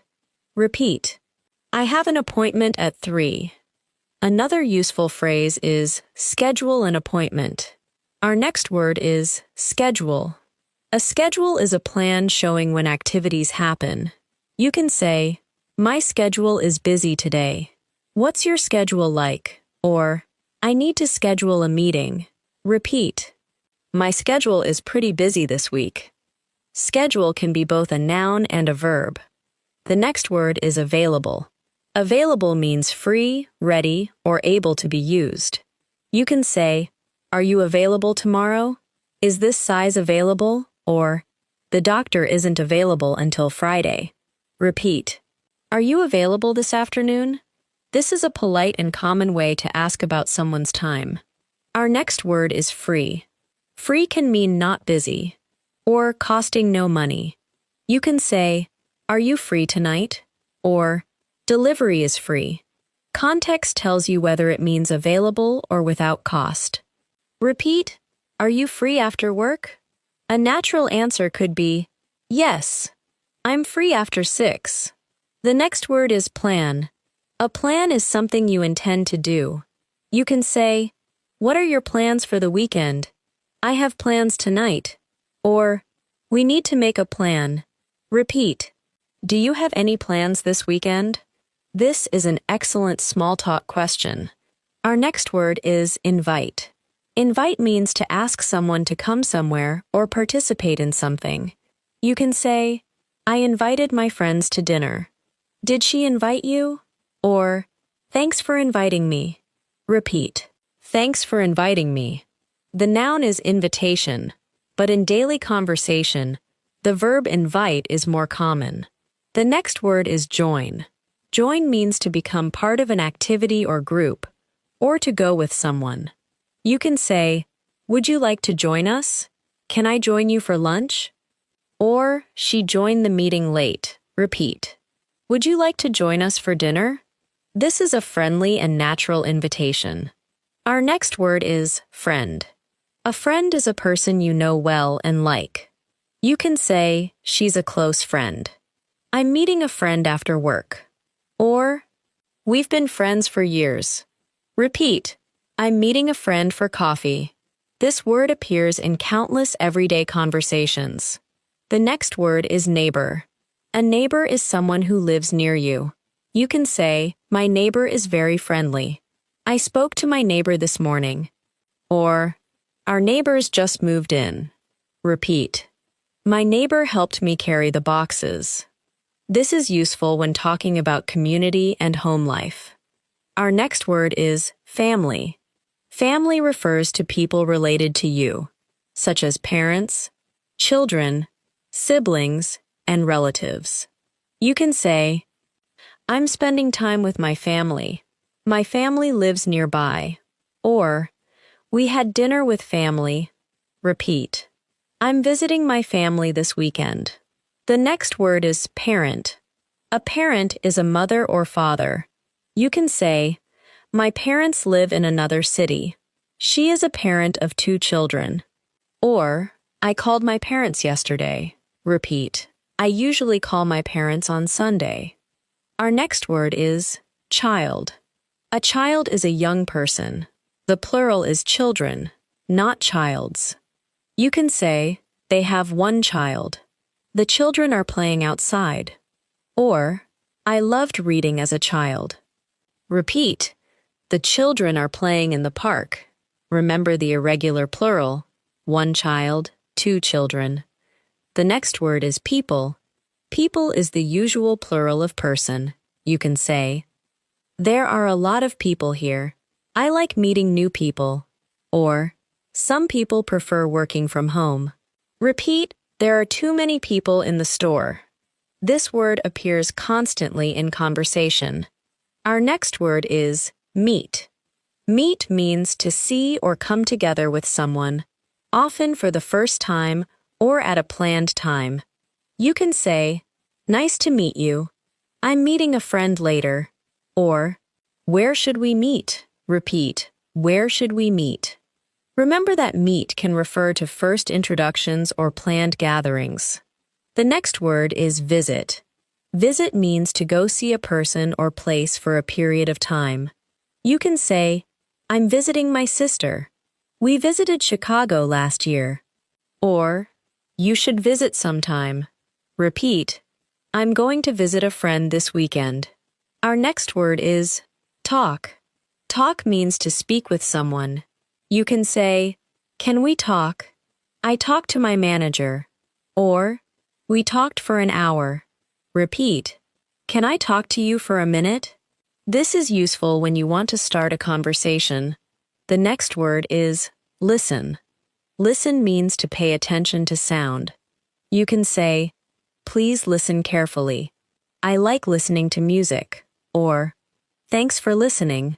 Notice that we usually say, listen to. Repeat. I like listening to podcasts. Another useful sentence is, listen to what she's saying. Our next word is hear. Hear means to receive sound through your ears. Listen is intentional, but hear can happen without trying. You can say, I can't hear you. Did you hear that? Or, I heard someone at the door. Repeat.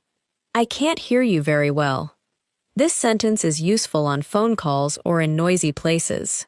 The next word is speak. Speak means to use your voice to communicate.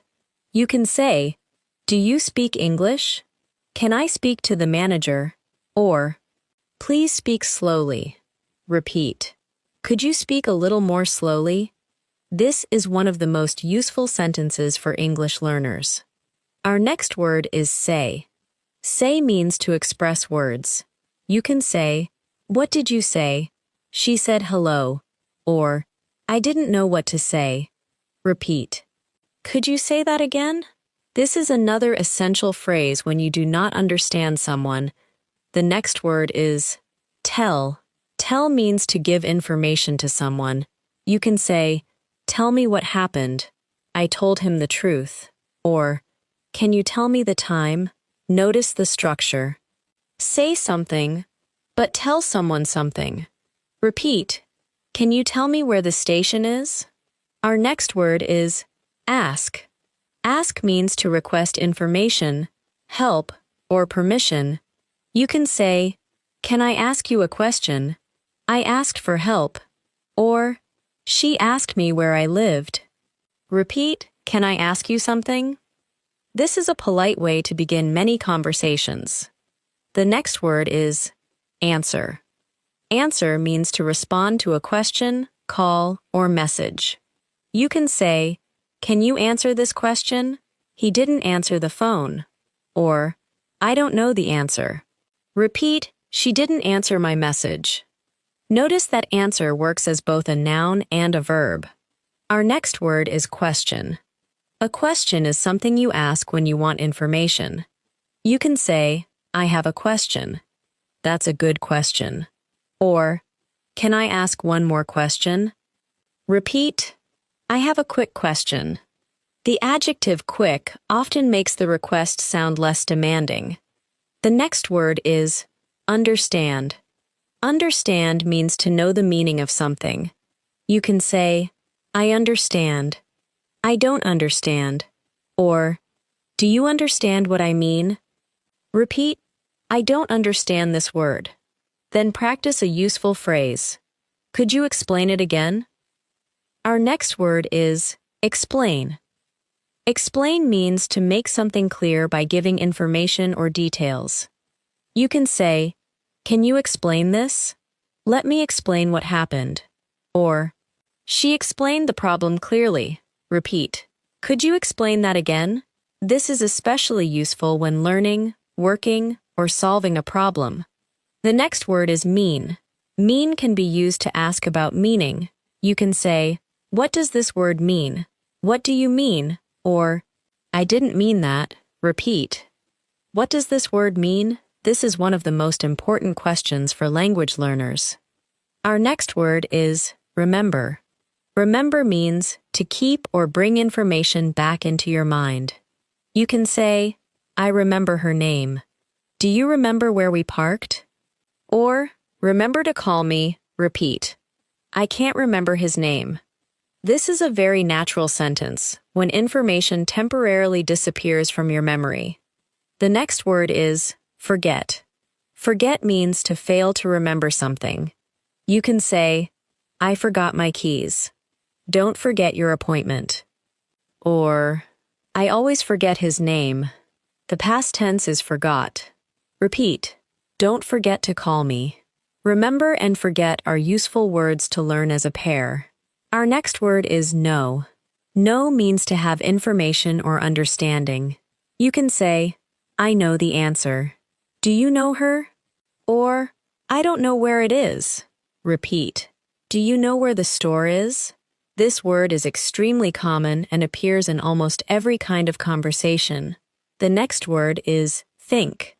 Think means to use your mind to form ideas, opinions, or decisions. You can say, "What do you think?" "I think it's a good idea," or "Let me think about it." Repeat, "What do you think?" This simple question is one of the best ways to keep a conversation going. Our next word is idea. An idea is a thought, suggestion, or plan. You can say, "That's a good idea." "I have an idea." Or, "Do you have any ideas?" Repeat, "That sounds like a good idea." This phrase is useful when agreeing with a suggestion. The next word is decide. Decide means to make a choice after thinking. You can say, "I can't decide." "Have you decided what to order?" Or, "We decided to stay home." Repeat, "I haven't decided yet." This is useful when choosing food, clothes, plans, or travel options. Our next word is sure. Sure can mean certain, or it can be used as a friendly yes. You can say, "I'm not sure." "Are you sure?" Or, "Sure, I can help." Repeat. I'm not sure yet. This phrase is very natural when you do not have a definite answer. The next word is maybe. Maybe means possibly. You can say, maybe I'll go later. Maybe we should call first. Or, maybe tomorrow would be better. Repeat. Maybe we can meet after work. This word helps you sound flexible and natural. Our next word is probably. Probably means something is likely to happen or be true. You can say, I'll probably be home by 6. It will probably rain. Or, she's probably busy. Repeat. I'll probably go tomorrow. Probably is stronger than maybe, but not completely certain. The next word is really. Really is used to add emphasis or show surprise. You can say, I'm really tired. That's really good. Or, repeat. I'm really busy today. You will hear this word constantly in natural conversation. Our next word is important. Important means having great value or significance. You can say, this is important. It's important to be on time. Or, I have an important meeting today. Repeat. This is really important. You can use it to describe tasks, people, decisions. Information or events. The next word is easy. Easy means not difficult. You can say, this is easy. The test was easier than I expected. Or, it's easy to use. Repeat. This app is easy to use. Learning useful adjective patterns helps you describe everyday experiences. Our next word is difficult. Difficult means not easy. You can say, this question is difficult. It was a difficult day. Or, I find pronunciation difficult. Repeat. This is a little difficult for me. A softer alternative is challenging, but difficult is very common. The next word is simple. Simple means easy to understand or not complicated. You can say, the instructions are simple. I like simple meals. Or, let's keep it simple. Repeat. Let's keep it simple. This is a useful phrase in work and daily planning. Our next word is different. Different means not the same. You can say, this one is different. I need a different size. Or, everyone has a different opinion. Repeat. Can I try a different one? This is especially useful when shopping. The next word is same. Same means not different. You can say, we have the same phone. I go to the same store every week. Or, it's the same problem again. Repeat. We ordered the same thing. Same and different are useful opposites. Our next word is good. Good is one of the most common adjectives in English. You can say, that's good. I had a good day. Or, this food is really good. Repeat. That sounds good. This phrase is often used to agree with a plan or suggestion. The next word is bad. Bad means not good. You can say, traffic is bad. I had a bad day. Or, that's not a bad idea. Repeat, the traffic is really bad today. Notice that not bad often means something is fairly good. Our next word is better. Better means more good or improved.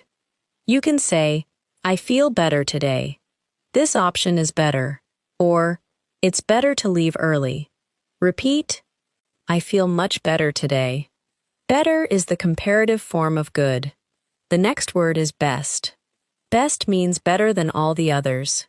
You can say, this is the best option. What's the best way to get there? Or, she's my best friend. Repeat, what's the best way to get there? This question is useful when asking for advice. Now, let's practice these words in a realistic shopping situation. Imagine you need groceries after work. You drive to the store, but traffic is heavy, so you arrive later than you expected. The parking lot is crowded. But you finally find a place to park. You get a shopping cart and walk into the store. You need bread, milk, eggs, fruit, vegetables, and toothpaste.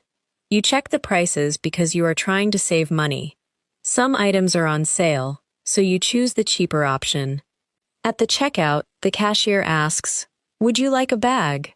You say, "No, thanks. I brought my own." Then the cashier tells you the total. You pay by card, take your receipt, and leave the store. Now, repeat some useful phrases from that situation. Traffic is really heavy today. I need to buy groceries. How much does this cost? Is this on sale? Can I pay with a card? Can I have the receipt, please? These phrases are short, but together, they can help you handle a complete shopping trip in English. Let's make this situation slightly more difficult. Imagine you get home and discover that you bought the wrong size of something. The next day, you return to the store. You might say, "Hi, I bought this yesterday, but it's the wrong size. I'd like to exchange it for a larger one." The employee might ask, "Do you have the receipt?" You answer, "Yes, I do. Here it is." Then you could ask, "Is the larger size available?" Notice how many words from this lesson appear naturally: bought, wrong, size, return, exchange, receipt, larger, and available. Repeat the main sentence slowly. I bought this yesterday, but it's the wrong size. I'd like to exchange it for a larger one. Is the larger size available? Good. If the item is damaged or you no longer want it, you might say, I'd like to return this and get a refund. We will practice more service vocabulary later. But this basic pattern is already very useful. Now, imagine another daily situation. You are waiting for a bus. The bus is late, and the stop is crowded. You check the time because you have an appointment. You ask another person, "Excuse me, do you know if this bus goes downtown?" The person says yes. You then ask, "Do you know where I should get off for the bank?" They answer, "Get off at the third stop. The bank is across the street from the station." You say, "Thanks for your help." This short interaction uses bus, late, stop, crowded, time, appointment. Know, downtown, bank, street, station, and help. Let's practice the most useful sentences from that situation. Excuse me, does this bus go downtown? Where should I get off? Is it far from here? Thanks for your help. If you can use these 4 sentences comfortably, you can already manage many transportation situations. Now, let's practice directions. Imagine someone asks you how to get to a grocery store near your home. You could say, "Go straight for 2 blocks. Turn right at the light. The grocery store is on your left, next to the bank. It's not far from here." Repeat slowly. Go straight for 2 blocks. Turn right at the light. The store is on your left. It's not far from here. These direction patterns are easy to reuse. Just change the place or the direction. Now, I'll give you a situation, and you choose the best word. You are traveling to work, but there are many cars on the road and you cannot move quickly. What is the word? Traffic? You are standing with many other people waiting to pay at a store. What are you waiting in? A line? You buy a shirt, but it is too small. What do you need to check? The size. You take it back and receive another shirt. What are you doing? An exchange. You pay more money than the total, and the cashier gives some money back. What is that money called? Change. Let's continue. You buy something and receive a paper showing the price and payment. What is it? A receipt. You need something brought to your home after ordering it online. What service is that? Delivery. The box that arrives is called a package. You are waiting for it to reach your home. Another word for reach is arrive. If it has not arrived yet, you wait. Excellent. Now, let's practice communication vocabulary. If you want information, you ask. If someone asks you something and you respond, you answer. If you use your voice to communicate, you speak or talk. If you pay attention to someone's words, you listen. If sound reaches your ears, you hear. If you make something clear by giving details, you explain. If you know what someone means, you understand. Try these sentences after me. Can I ask you a question? I don't understand. Could you explain that again? Could you speak more slowly? Could you say that again? Thanks. I understand now. These 6 sentences can help you stay in a conversation even when your English is not perfect. One important vocabulary skill is learning how words work together. Native speakers do not build every sentence one word at a time. They remember common combinations. For example, we say, heavy traffic, make an appointment, take the bus, buy groceries, pay a bill, save money, spend money, ask a question, answer the phone, give directions, wait in line, on sale, customer service, and place an order. These combinations are called collocations, and learning them can make your English sound much more natural. Let's practice a few of these combinations. Repeat. Heavy traffic. Make an appointment. Take the bus. Buy groceries. Pay a bill. Save money. Spend money. Ask a question. Answer the phone. Give directions. Wait in line. On sale. Customer service. Place an order. Try not to translate each word separately. Learn the whole phrase as one useful unit. Now use them in sentences. There was heavy traffic this morning. I need to make an appointment. I usually take the bus to work. I need to buy groceries after work. I forgot to pay the bill. I'm trying to save money. I spent too much money last weekend. Can I ask you a question? I couldn't answer the phone. Can you give me directions? We had to wait in line. This jacket is on sale. I called customer service. I'd like to place an order. Now, imagine a complete afternoon using many of these words. You finish work at 5. Check your schedule. And remember that you have a doctor's appointment at 6.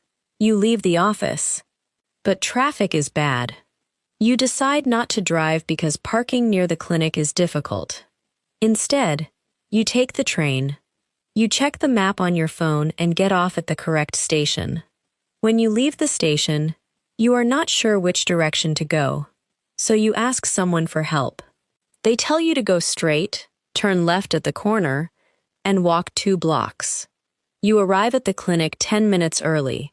This short story includes schedule, remember, appointment, leave, office, traffic, drive, parking, difficult, train, map, phone, station, direction. Ask, help, straight, left, corner, walk, arrive, and early. Now, practice telling that story in your own words. You could begin, yesterday after work, I had an appointment. Then continue with whatever details you remember. Do not worry if your version is different. The goal is to retrieve vocabulary from memory without looking at a list. This is active recall, and it is one of the best ways to make new words stay in your long-term memory. Let's move into a social situation.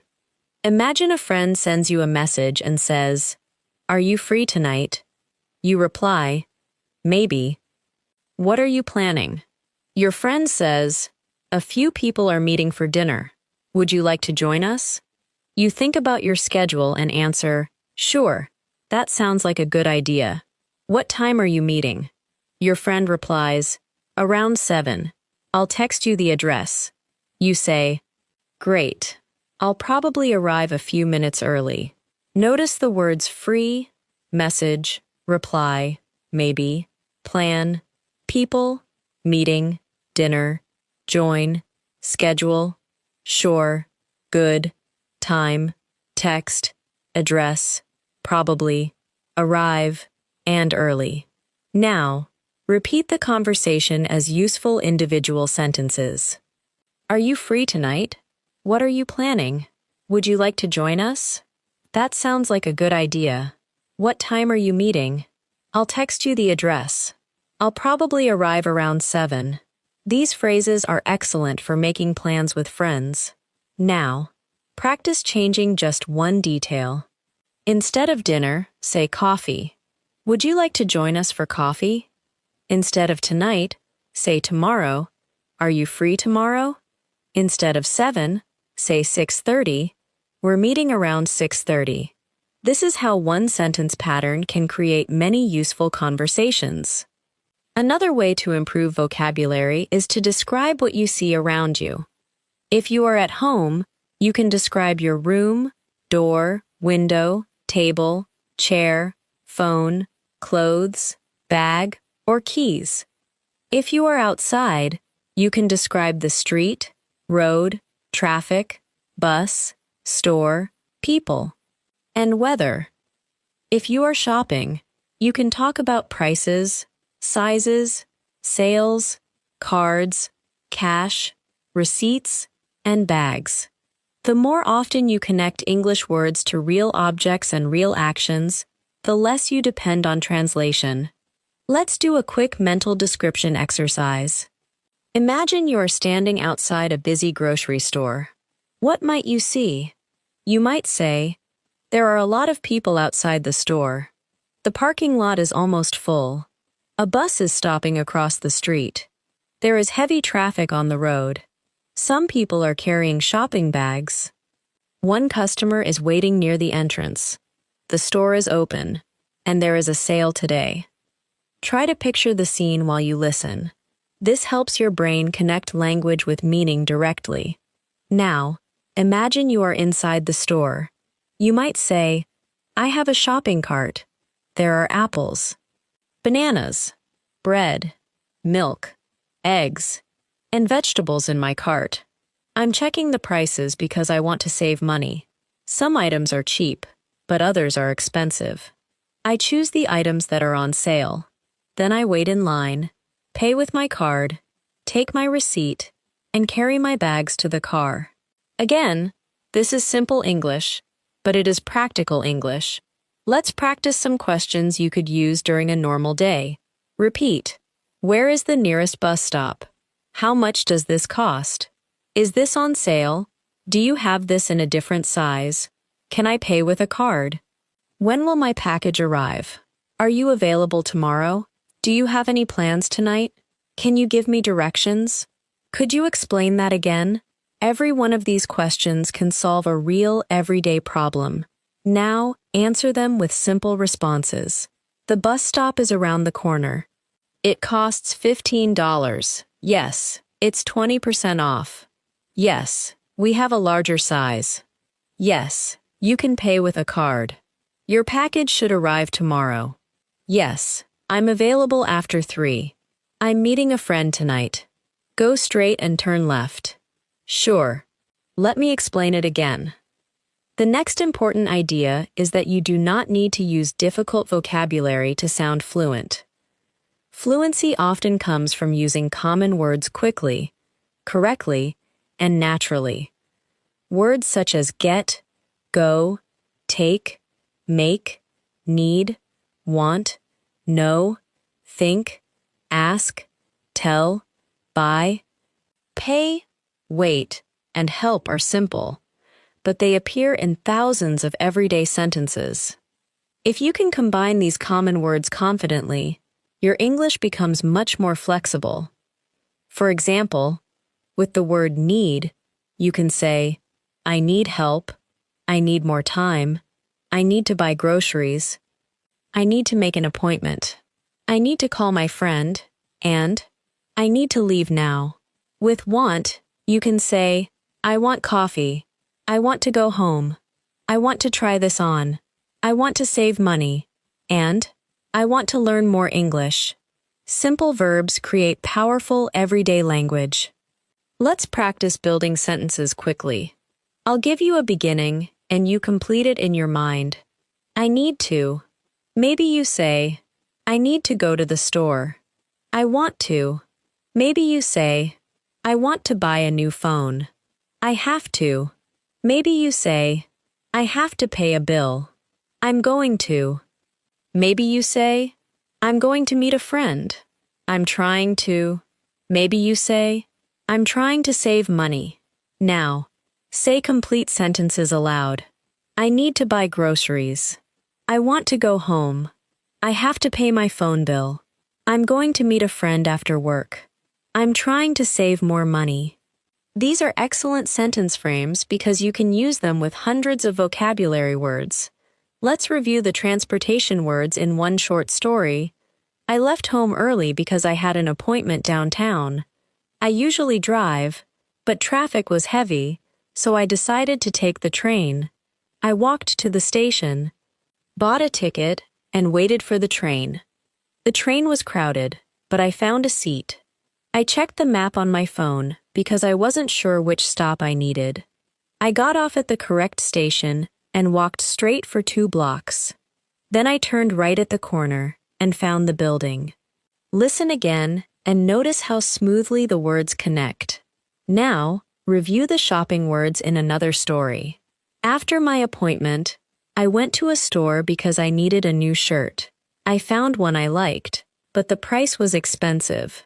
Then I noticed that another shirt was on sale. I tried it on, but it was the wrong size. I asked an employee if a larger size was available.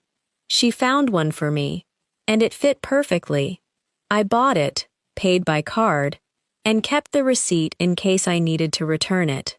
This is the kind of vocabulary sequence you can hear in real daily conversations. Now, review the planning and communication words. Later, my friend sent me a message and invited me to dinner. I checked my schedule and saw that I was free. I replied, "Sure, I'd love to join you." She texted me the address and told me to arrive around 7. I didn't know the area very well, so I checked the map. When I got close, I became a little lost and asked someone for directions. They explained where to go, and I arrived on time. Again, many words are easier to remember when they appear inside one connected experience. Now, try a pronunciation and memory exercise. I will say a word, then a short phrase, then a complete sentence. Repeat each one. Traffic. Heavy traffic. There was heavy traffic this morning. Receipt. Keep the receipt. Keep the receipt in case you need to return it. Available. Available tomorrow. Are you available tomorrow afternoon? Directions. Give directions. Can you give me directions to the station? Appointment. Make an appointment. I need to make a doctor's appointment. Let's continue. Discount. Get a discount. I got a discount because the item was on sale. Package. Expect a package. I'm expecting a package this afternoon. Crowded. Very crowded. The bus was very crowded this morning. Exchange. Exchange an item.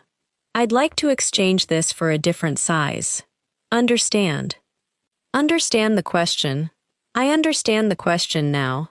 This 3-step practice method is useful because it trains your brain to move from one word to a phrase and then to a complete thought. A vocabulary word becomes much easier to use when you already know common words around it. Now, let's do a quick recall challenge without explanations. I'll describe the meaning, and you say the word aloud before I give the answer. A place where you catch a train. Station. Money returned after you pay too much. Change. A written record of your purchase. Receipt.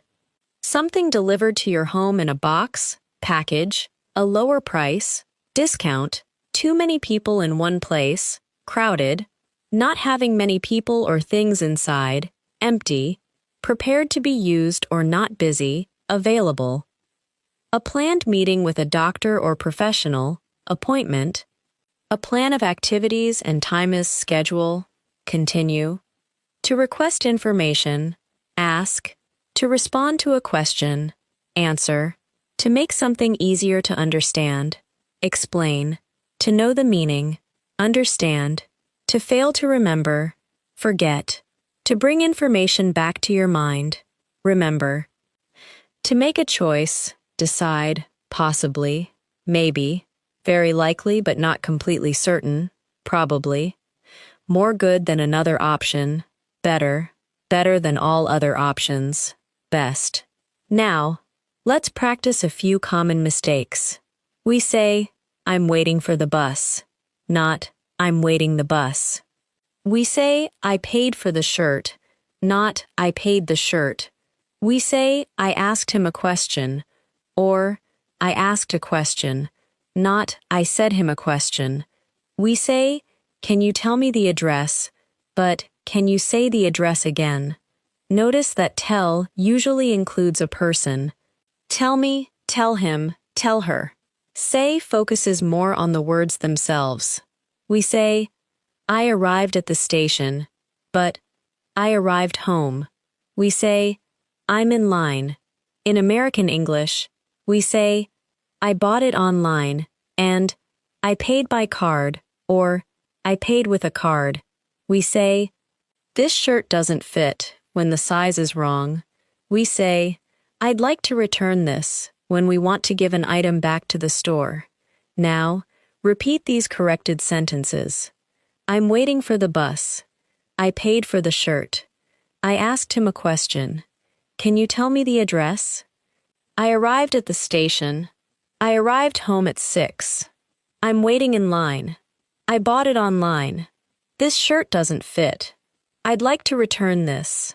Now, I arrived home in.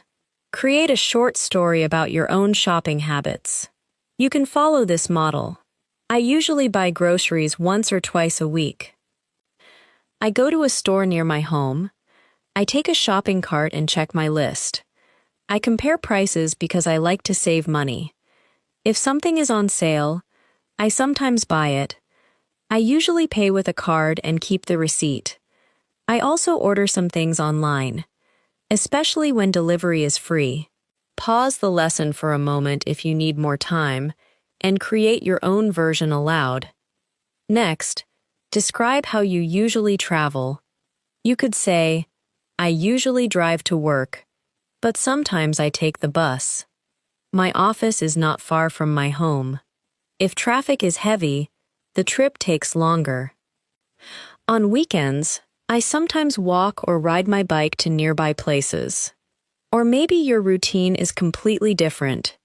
The goal is to use words such as drive, bus, traffic, road, walk, bike, near, far, station, and stop. Now, describe how you make plans. You could say, I usually text my friends when I want to make plans. I ask if they are free, and then we decide where to meet. Sometimes we go out for dinner, and sometimes we just meet for coffee. If I am busy, I suggest a different day. Try to use message, text, free, plan, decide, meet, busy. And different, notice what is happening now. You are no longer practicing isolated vocabulary. You are using groups of related words to describe your real life. This is the point where passive vocabulary begins becoming active vocabulary. Passive vocabulary is what you understand when you hear or read it. Active vocabulary is what you can actually use when speaking or writing.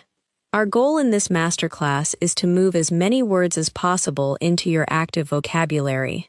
One way to do that is repetition with variation. Do not repeat exactly the same sentence 10 times. Change one detail each time. For example, start with, I take the bus to work. Then say, I take the train to work. Then, I drive to work. Then, I walk to work. Then, I work from home. You are practicing one useful structure while changing the vocabulary. Try it with shopping. I need to buy bread. I need to buy milk. I need to buy toothpaste. I need to buy a new shirt. I need to buy a train ticket. Now, use the past tense. I bought bread. I bought milk. I bought a new shirt. I bought my ticket online. Try it with planning. Are you free tonight? Are you free tomorrow? Are you free this weekend? Are you free after work? Now, answer each one differently. Yes, I'm free tonight. No, I'm busy tomorrow. Maybe, I need to check my schedule. Sure, I'm free after 6. This kind of controlled variation is excellent speaking practice because you are training yourself to change information without rebuilding the whole sentence. Now, let's practice with one longer everyday story that combines transportation, shopping, money, communication, and social planning. Listen carefully and notice how many words you already understand. This morning, I woke up early and checked my schedule. I had a busy day ahead of me. First, I needed to go to the bank and then buy groceries. I left home around 9, but traffic was terrible. Instead of driving downtown, I parked near the train station and took the train. The station was crowded, and I had to wait in line to buy a ticket because the machine wasn't working. When I arrived downtown, I checked the map on my phone and walked to the bank. After that, I went to a grocery store across the street. I needed fruit, bread, milk, eggs, and a few other things. Some items were on sale, so I compared the prices and chose the cheaper ones. At the checkout, I paid with my card and put the receipt in my bag. While I was leaving the store, I received a message from a friend. She asked if I was free for lunch. I checked the time and replied, "Sure, I have about an hour." She sent me the address of a restaurant nearby. I didn't know the area very well, so I asked an employee for directions. He said, "Go straight for 1 block, turn left at the corner, and the restaurant will be on your right." I thanked him and started walking. The restaurant was only 5 minutes away, so I arrived early. My friend joined me a few minutes later, and we had lunch together. After lunch, I realized I had forgotten to buy toothpaste. I went back to the store. But this time there was a long line. I bought the toothpaste and also saw a shirt that was on sale. The price was good, so I decided to try it on. Unfortunately, it didn't fit. I asked whether a larger size was available, and the employee found one for me. That one fit much better. So I bought it. When I finally left the store, my shopping bag was full, my phone battery was low, and I was tired. I texted my friend and said, "I'm going home now." Now, listen to the story again in your mind and try to remember the main events without reading every word. What happened first? Emma checked her schedule. Then she went toward downtown. What problem did she have? Heavy traffic? What transportation did she use? The train. Where did she go first? The bank. What did she buy afterward? Groceries. How did she pay? With a card. Who contacted her? A friend. What did they do? They met for lunch. What did she forget to buy? Toothpaste. What clothing item did she try on? A shirt. What was wrong with the first one? It didn't fit. What did she do? She asked for a larger size. Now, tell the story in your own words. You do not need to remember every detail. Try to use as many target words as possible. This exercise trains comprehension, memory, and speaking at the same time. Before we move forward, take a moment to say 10 words you remember from this part without looking back. Maybe your list includes traffic, station, ticket, directions, receipt, discount, customer, delivery, appointment, schedule, neighbor, explain, remember, decide, available, or crowded. Any 10 words are fine. Then choose 5 of those words and make one sentence for each. For example, traffic was heavy this morning. I bought my ticket online. I kept the receipt. I have an appointment tomorrow. My schedule is busy this week. Now, create your own 5 sentences. Speaking them aloud is much more powerful than only thinking about them. The more often you retrieve a word from memory and place it into a real sentence, the stronger that word becomes. We still have many essential everyday words to explore, including vocabulary for health, feelings, restaurants, home problems, weather, travel, personal habits, work situations, and common daily actions, so keep listening actively and continue connecting every new word to something you can imagine saying in your own life. Our next word is healthy. Healthy means being in good physical or mental condition, or helping you stay well. You can say, I try to eat healthy food. Walking is a healthy habit. Or, I want to live a healthier life. Repeat, I'm trying to build healthier habits. Notice that healthy can describe food, routines, choices, lifestyles, and people. The next word is sick. Sick means feeling unwell. You can say, I feel sick. She called in sick, or I was sick last week. In American English, sick is very common when someone is not feeling well. Repeat, I don't feel well. I think I'm getting sick. Our next word is pain. Pain means an uncomfortable physical feeling. You can say, I have pain in my back. The pain is getting better, or I'm in a lot of pain. In everyday conversation, people also use more specific words such as headache, stomachache, and backache. Repeat, I have some pain in my lower back. The next word is headache. A headache is pain in your head. You can say, I have a headache. My headache is getting worse. Or, I woke up with a headache. Repeat, I have a slight headache. A useful phrase is a bad headache, meaning strong pain. Our next word is medicine. Medicine is something used to treat or prevent illness. You can say, I need to take my medicine. Did the doctor give you any medicine? Or, this medicine makes me sleepy. Repeat, I need to take my medicine after dinner. The next word is doctor. A doctor is a medical professional who treats health problems. You can say, I need to see a doctor. The doctor asked me some questions. Or, I have a doctor's appointment tomorrow. Repeat, I think I should see a doctor. Our next word is pharmacy. A pharmacy is a place where medicine is prepared and sold. You can say, I need to stop at the pharmacy. The pharmacy closes at 8. Or, is there a pharmacy nearby? Repeat, is there a pharmacy near here? The next word is rest. Rest means to relax and allow your body or mind to recover. You can say, you should get some rest. I need to rest. Or, I rested all afternoon. Repeat, I think I need some rest. This word is useful when you are tired, sick, or recovering from a busy day. Our next word is exercise. Exercise means physical activity that helps keep your body healthy. You can say, I exercise 3 times a week. I need more exercise. Or, walking is good exercise. Repeat, I try to exercise regularly.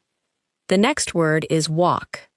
We practiced walk as transportation, but it is also one of the easiest forms of exercise. You can say, I go for a walk every evening. Walking helps me relax. Or, let's take a short walk. Repeat, I like to go for a walk after dinner. Our next word is strong. Strong means having physical power, emotional ability, or a high level of something. You can say, exercise makes me feel stronger. She is very strong. Or, that coffee is too strong. Repeat, I want to become stronger. The next word is weak. Weak means not strong. You can say, I felt weak after being sick. My legs feel weak. Or, the signal is weak. Repeat, I feel a little weak today. Notice that weak can describe people, signals, arguments, smells. and many other things. Our next word is better. We practiced better earlier, but it is especially common when talking about health. You can say, I feel better today. Are you feeling any better? Or, I hope you feel better soon. Repeat. I'm feeling much better now. The next word is feel. Feel means to experience a physical or emotional condition. You can say, I feel tired, I feel happy, I don't feel well. Or, how do you feel? Repeat. How are you feeling today? This is a natural question when someone has been sick or stressed. Our next word is happy. Happy means feeling pleased or positive. You can say, I'm happy today. I'm happy to see you. Or, that makes me happy. Repeat. I'm happy with my progress. You can use happy to describe both emotions and satisfaction. The next word is sad. Sad means feeling unhappy. You can say, I feel sad. That movie made me sad. Or, she looked sad yesterday. Repeat. I was a little sad after hearing the news. Our next word is angry. Angry means feeling strong displeasure. You can say, I'm angry about what happened. He sounded angry. Or, don't get angry. Repeat. I was angry, but I stayed calm. The next word is calm. Calm means relaxed and not upset or nervous. You can say, try to stay calm. She has a calm voice. Or, I feel calm after walking. Repeat. I try to stay calm when there is a problem. Our next word is worried. Worried means feeling concerned about something that may happen. You can say, I'm worried about the test. She looked worried.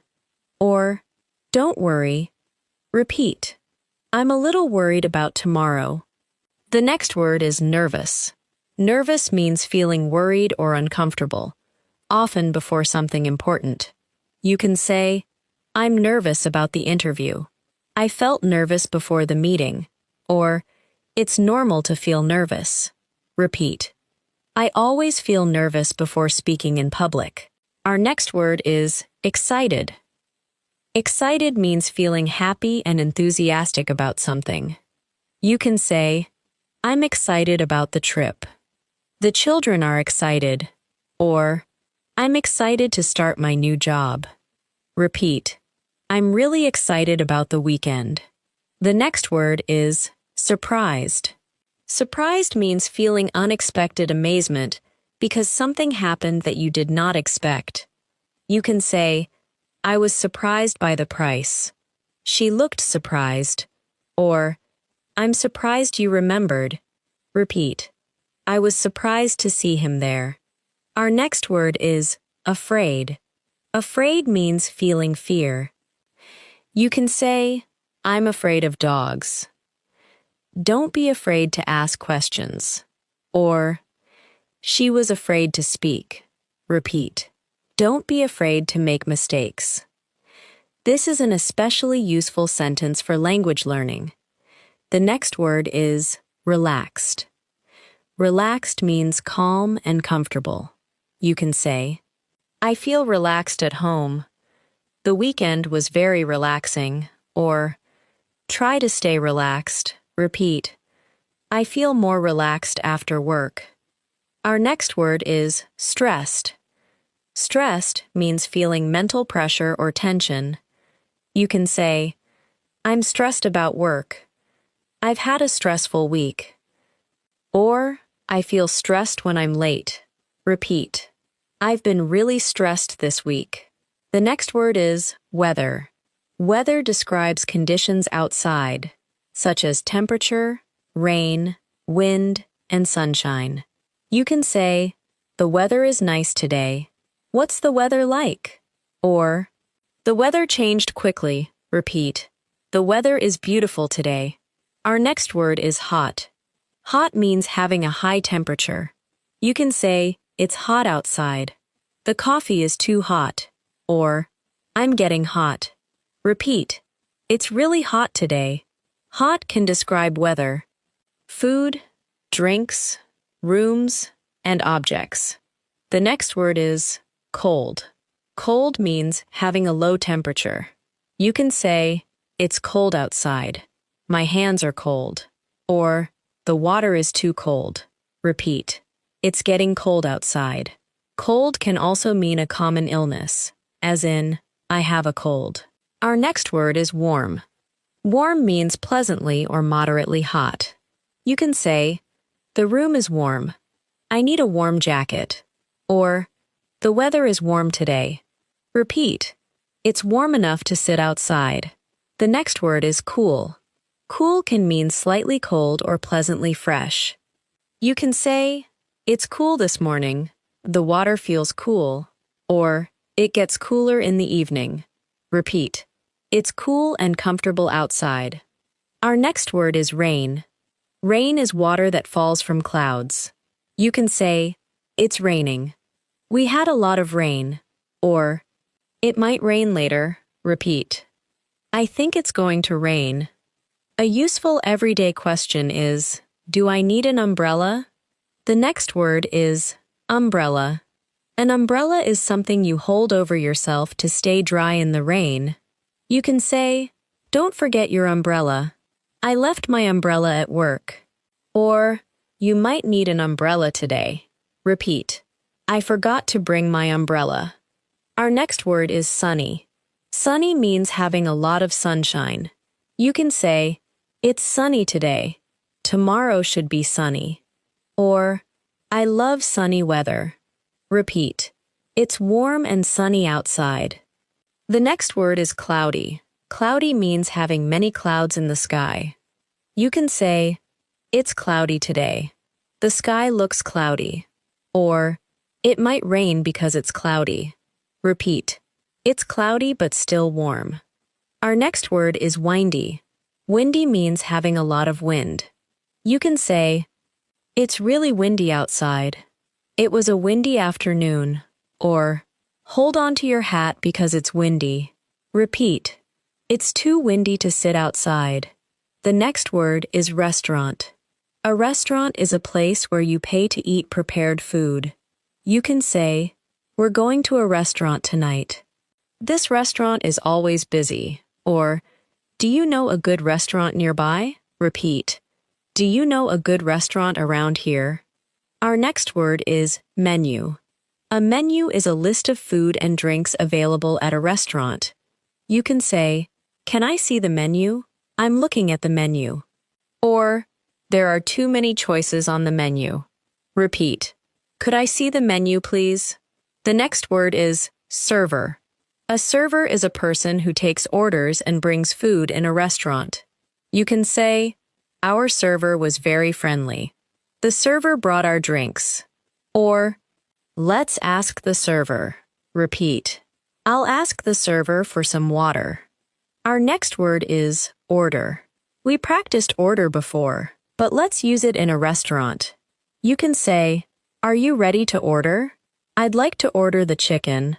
Or, "We already ordered." Repeat. "I'd like to order, please."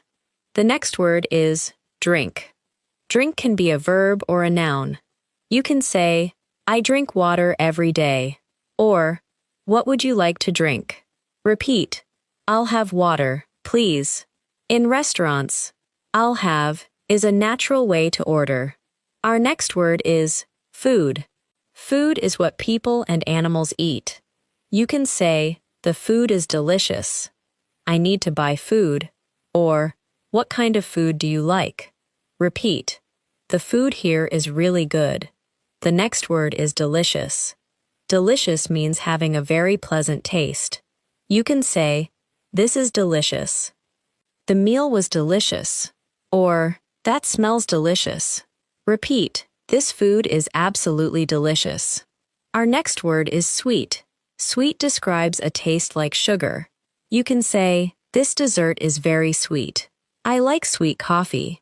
Or, "These apples are sweet." Repeat. "This is a little too sweet for me." The next word is salty. Salty means tasting strongly of salt. You can say, "The soup is too salty." "These chips are salty." Or, I don't like very salty food. Repeat. The soup is a little too salty. Our next word is spicy.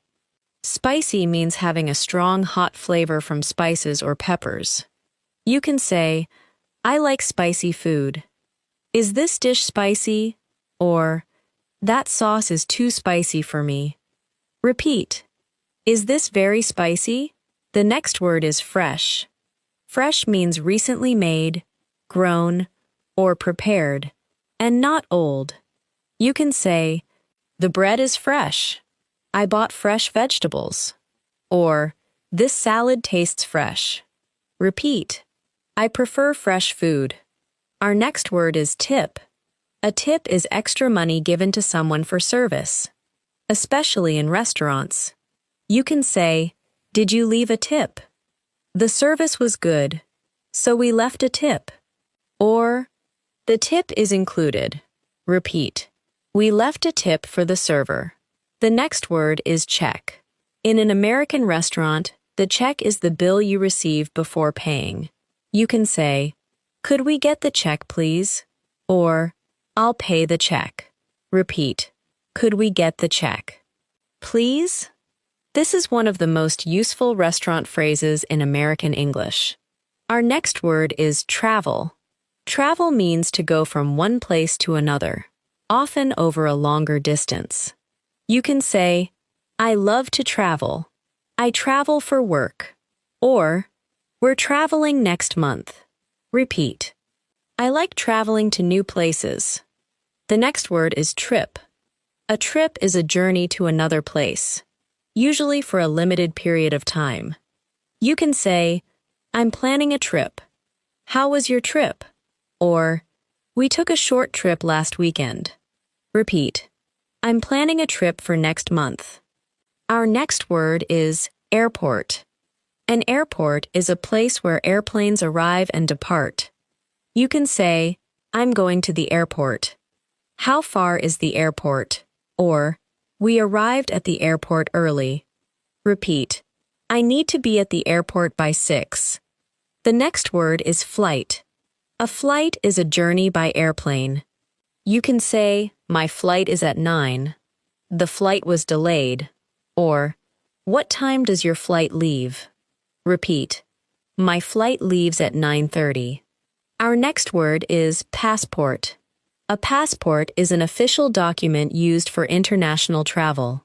You can say, don't forget your passport. I need to renew my passport. Or, where did I put my passport? Repeat. I always check my passport before leaving home. The next word is luggage. Luggage means the bags and suitcases you take when traveling. You can say, where is my luggage? I have too much luggage. Or, my luggage is very heavy. Repeat. I need help with my luggage. Our next word is hotel. A hotel is a place where travelers pay to stay temporarily. You can say, we booked a hotel. The hotel is near the airport. Or, I'm staying at a hotel downtown. Repeat. We booked a hotel near the city center. The next word is room. We practiced room earlier. But in a hotel, it refers to the space where you stay. You can say, I have a reservation for a room. The room is ready. Or, can I change rooms? Repeat. I'd like a quiet room, please. Our next word is reservation. A reservation is an arrangement made in advance for a hotel, restaurant, seat, or service. You can say, I have a reservation. I'd like to make a reservation. Or, the reservation is under my name. Repeat. I have a reservation for 2 nights. The next word is book. As a verb, book means to reserve something. You can say, I booked a flight. We booked a hotel online. Or, I need to book a table. Repeat. I booked my hotel online. Our next word is cancel. Cancel means to decide that something planned will not happen. You can say, I need to cancel my appointment. The flight was canceled. Or, we had to cancel our plans. Repeat. I need to cancel my reservation. The next word is delay. A delay happens when something starts or arrives later than expected. You can say, there's a delay. My flight was delayed, or, sorry for the delay. Repeat. The train was delayed by 20 minutes. Our next word is problem. We practiced problem before, but travel is another place where it appears often. You might say, there's a problem with my reservation. My luggage is missing, or I have a problem with my room. Repeat. There's a problem with my reservation. The next word is safe. Safe means protected from danger. You can say, is this area safe? Drive safely, or keep your passport somewhere safe. Repeat. Keep your important documents in a safe place. Our next word is careful. Careful means paying attention to avoid mistakes or danger. You can say, be careful. Be careful with your phone. Or, she is a careful driver. Repeat. Be careful when you cross the street. The next word is dangerous. Dangerous means likely to cause harm or injury. You can say, that road is dangerous at night. Driving too fast is dangerous. Or, this area can be dangerous. Repeat. It's dangerous to use your phone while driving. Our next word is habit. A habit is something you do regularly, often without thinking much about it. You can say, drinking water is a good habit. I'm trying to change my habits. Or, checking my phone first thing in the morning is a bad habit. Repeat. I'm trying to build better habits. The next word is usually. Usually means most of the time. You can say, I usually wake up early. I usually cook at home. Or, I'm usually busy on Mondays. Repeat. I usually drink coffee in the morning. Our next word is always. Always means every time or all the time. You can say, I always bring my phone. She is always on time. Or, I always check the door before leaving. Repeat. I always keep my keys in the same place. The next word is sometimes. Sometimes means on some occasions, but not always. You can say, I sometimes take the bus. Sometimes I work from home. Or, I sometimes forget my charger. Repeat. I sometimes eat out on weekends. Our next word is never. Never means not at any time. You can say, I never skip breakfast. I never drive when I'm tired. Or, she never drinks coffee. Repeat. I never leave home without my phone. The next word is often. Often means many times or frequently. You can say, I often walk after dinner. We often meet for coffee. Or, how often do you exercise? Repeat. I often listen to English while driving. Our next word is again. Again means one more time. You can say, could you say that again? I'll try again. Or, we met again last week. Repeat. Could you explain that again, please? The next word is already. Already means something happened earlier than expected or before now. You can say, I already ate. I've already paid. Or, she already knows. Repeat. I already sent the email. Our next word is yet. Yet is often used in questions and negative sentences to talk about something expected. You can say, are you ready yet? I haven't eaten yet. Or, has the package arrived yet? Repeat. I haven't decided yet. The next word is still. Still means something continues to be true or continues to happen.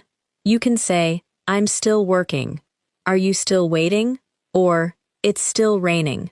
Repeat. I'm still waiting for my order. Our next word is soon. Soon means in a short time. You can say, I'll call you soon. Dinner will be ready soon. Or, see you soon. Repeat. I'll be there soon. The next word is later. Later means after the present time or after another time. You can say, I'll do it later. Call me later, or we can talk later. Repeat. I'll text you later. Our next word is today. Today means the current day. You can say, I'm busy today. What are you doing today? Or, the weather is nice today. Repeat. I have a lot to do today. The next word is tomorrow. Tomorrow means the day after today. You can say, I'll see you tomorrow. Are you free tomorrow? Or, the meeting is tomorrow. Repeat. I have an appointment tomorrow morning. Our next word is yesterday. Yesterday means the day before today. You can say, I worked late yesterday. What did you do yesterday? Or, I bought this yesterday. Repeat. I went shopping yesterday. Now, let's practice a health situation using several of these words. Imagine you wake up feeling sick. You have a headache and feel weak. You call work and say you are not feeling well. Then you make a doctor's appointment. The doctor tells you to rest, drink plenty of water, and take some medicine. You stop at the pharmacy on the way home. Later, a friend texts you and asks, Are you feeling better? You reply, A little. I'm still tired, but the headache is better. Notice how sick, headache, weak, doctor, appointment, rest, water, medicine, pharmacy, feeling, better, still, and tired all work together naturally. Repeat some useful health phrases. I don't feel well. I have a headache. I think I should see a doctor. I need to pick up some medicine. I'm feeling a little better. I just need some rest. These simple sentences can help you explain common health situations clearly. Now, imagine a restaurant situation. You meet a friend at a restaurant after work. The server brings the menu and asks what you would like to drink. You say, I'll have water, please. You look at the menu and ask, Is the chicken spicy? The server says it is a little spicy but very popular. You decide to order it. Your friend orders a salad and some soup. When the food arrives, you taste your meal and say, This is delicious. At the end, you ask, Could we get the check, please? You pay with a card and leave a tip for the server. Repeat the restaurant phrases, Could I see the menu, please? I'll have water. Is this dish spicy? I'd like to order the chicken. This is delicious. Could we get the check, please? These 6 sentences can help you manage many restaurant situations. Now, imagine a travel situation. You have a flight tomorrow morning, so you pack your luggage the night before. You check your passport, flight time, hotel reservation, and airport transportation. In the morning, you leave home early because you do not want to be late. At the airport, you discover that your flight is delayed. You stay calm, check the information, and wait. When the flight finally leaves, you feel relieved. After arriving, you collect your luggage and travel to your hotel. At the front desk, you say, Hi, I have a reservation under the name Emma. The employee checks your information and gives you your room key. Repeat a few useful travel phrases. I have a reservation. What time does the flight leave? My flight has been delayed. Where can I pick up my luggage? How far is the hotel from the airport? I booked the room online. These phrases are simple, practical, and easy to reuse. Now, let's review feelings through a real situation. Imagine you have an important job interview. Before the interview, you feel nervous and a little worried. You take a few slow breaths and try to stay calm. During the interview, you answer the questions clearly. When it finishes, you feel relaxed. Later that afternoon, you receive a call saying you got the job. Now you feel excited, happy, and surprised. One situation can include nervous, worried, calm, relaxed, excited, happy, and surprised. Repeat. I'm a little nervous. I'm trying to stay calm. I feel much more relaxed now. I'm really excited. I'm so happy to hear that. I'm honestly surprised. These are useful ways to describe emotions naturally. Now, let's do a rapid vocabulary recall challenge. I'll describe the word, and you say it before I give the answer. A place where you buy medicine. Pharmacy, a professional who treats illness.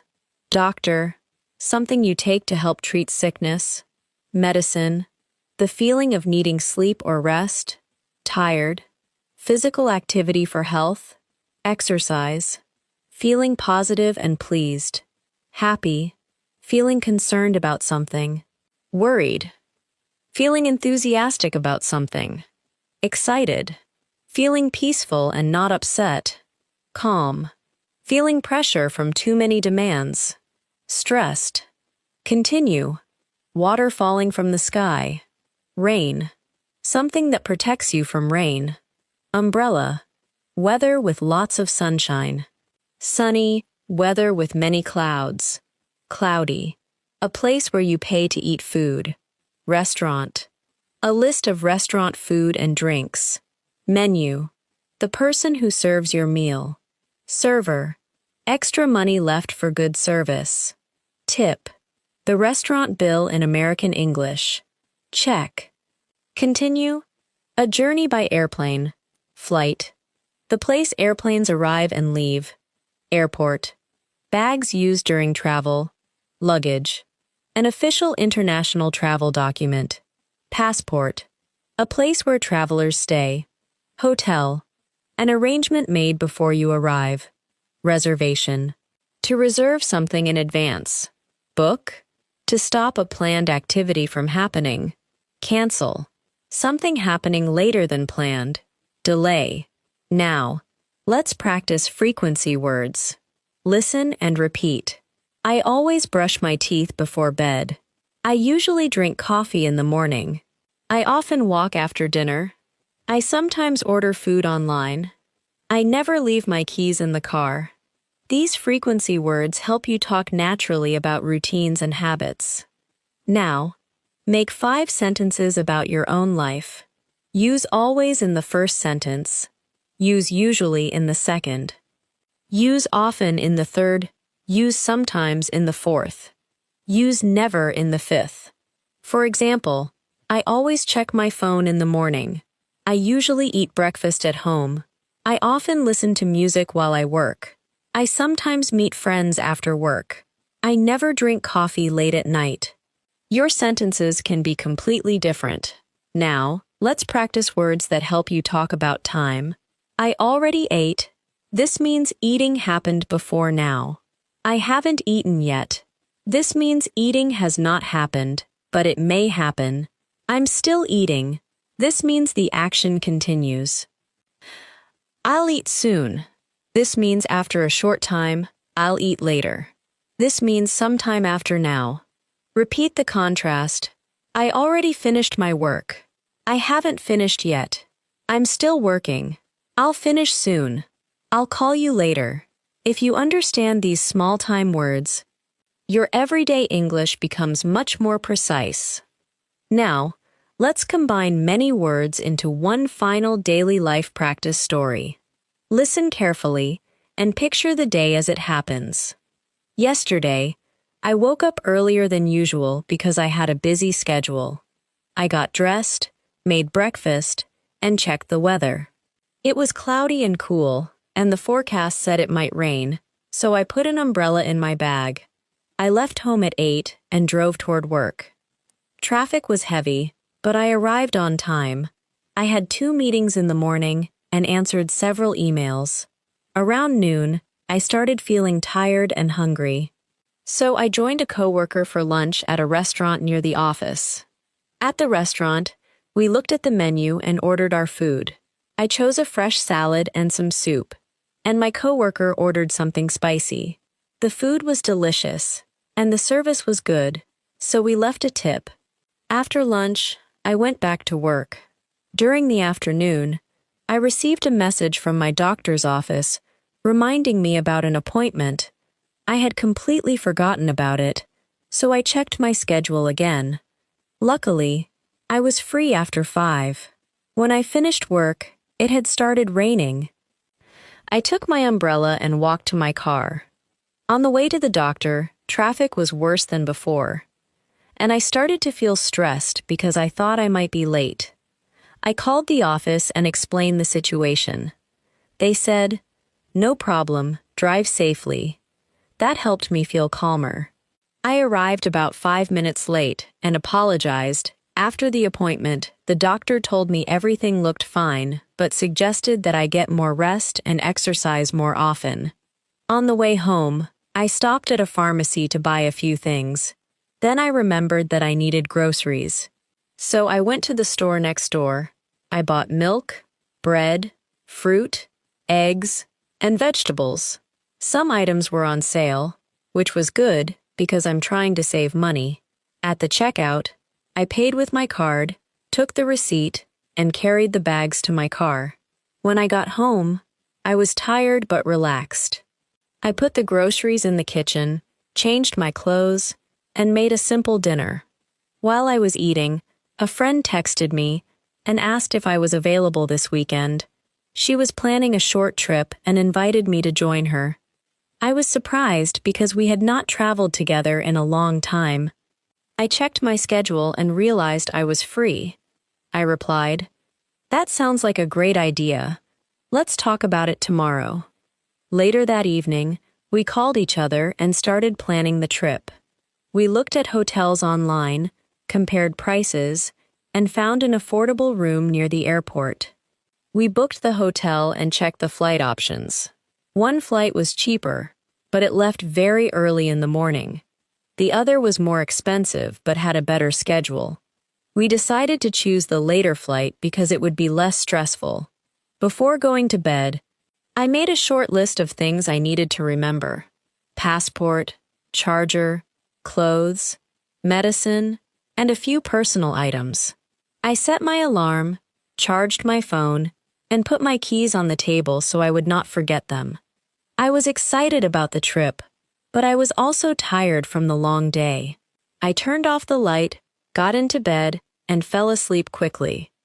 Now, think about how many everyday vocabulary words appeared naturally in that one story.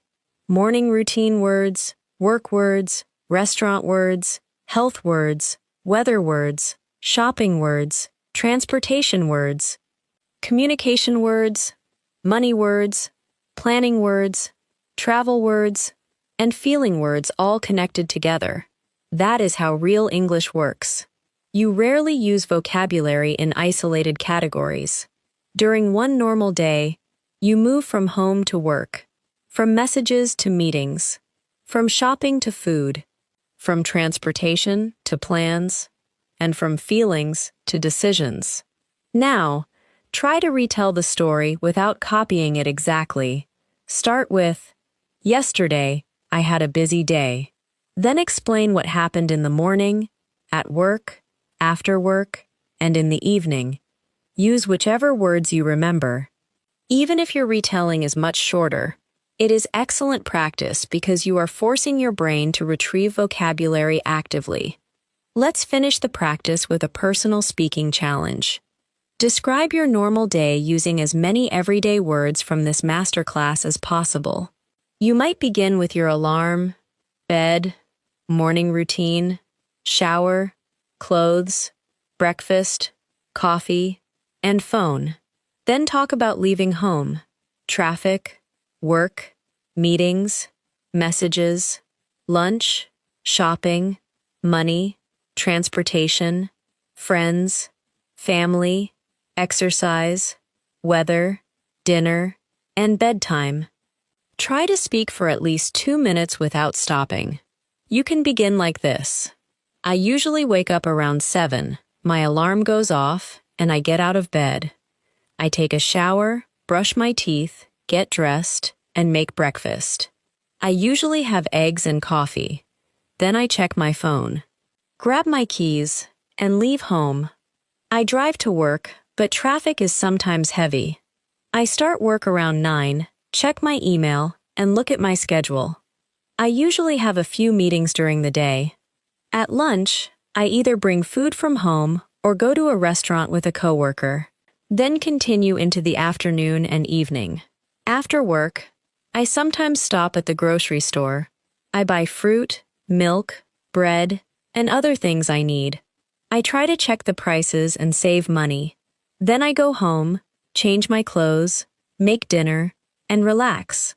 Sometimes I call a friend or watch something on my phone. If the weather is nice, I go for a walk.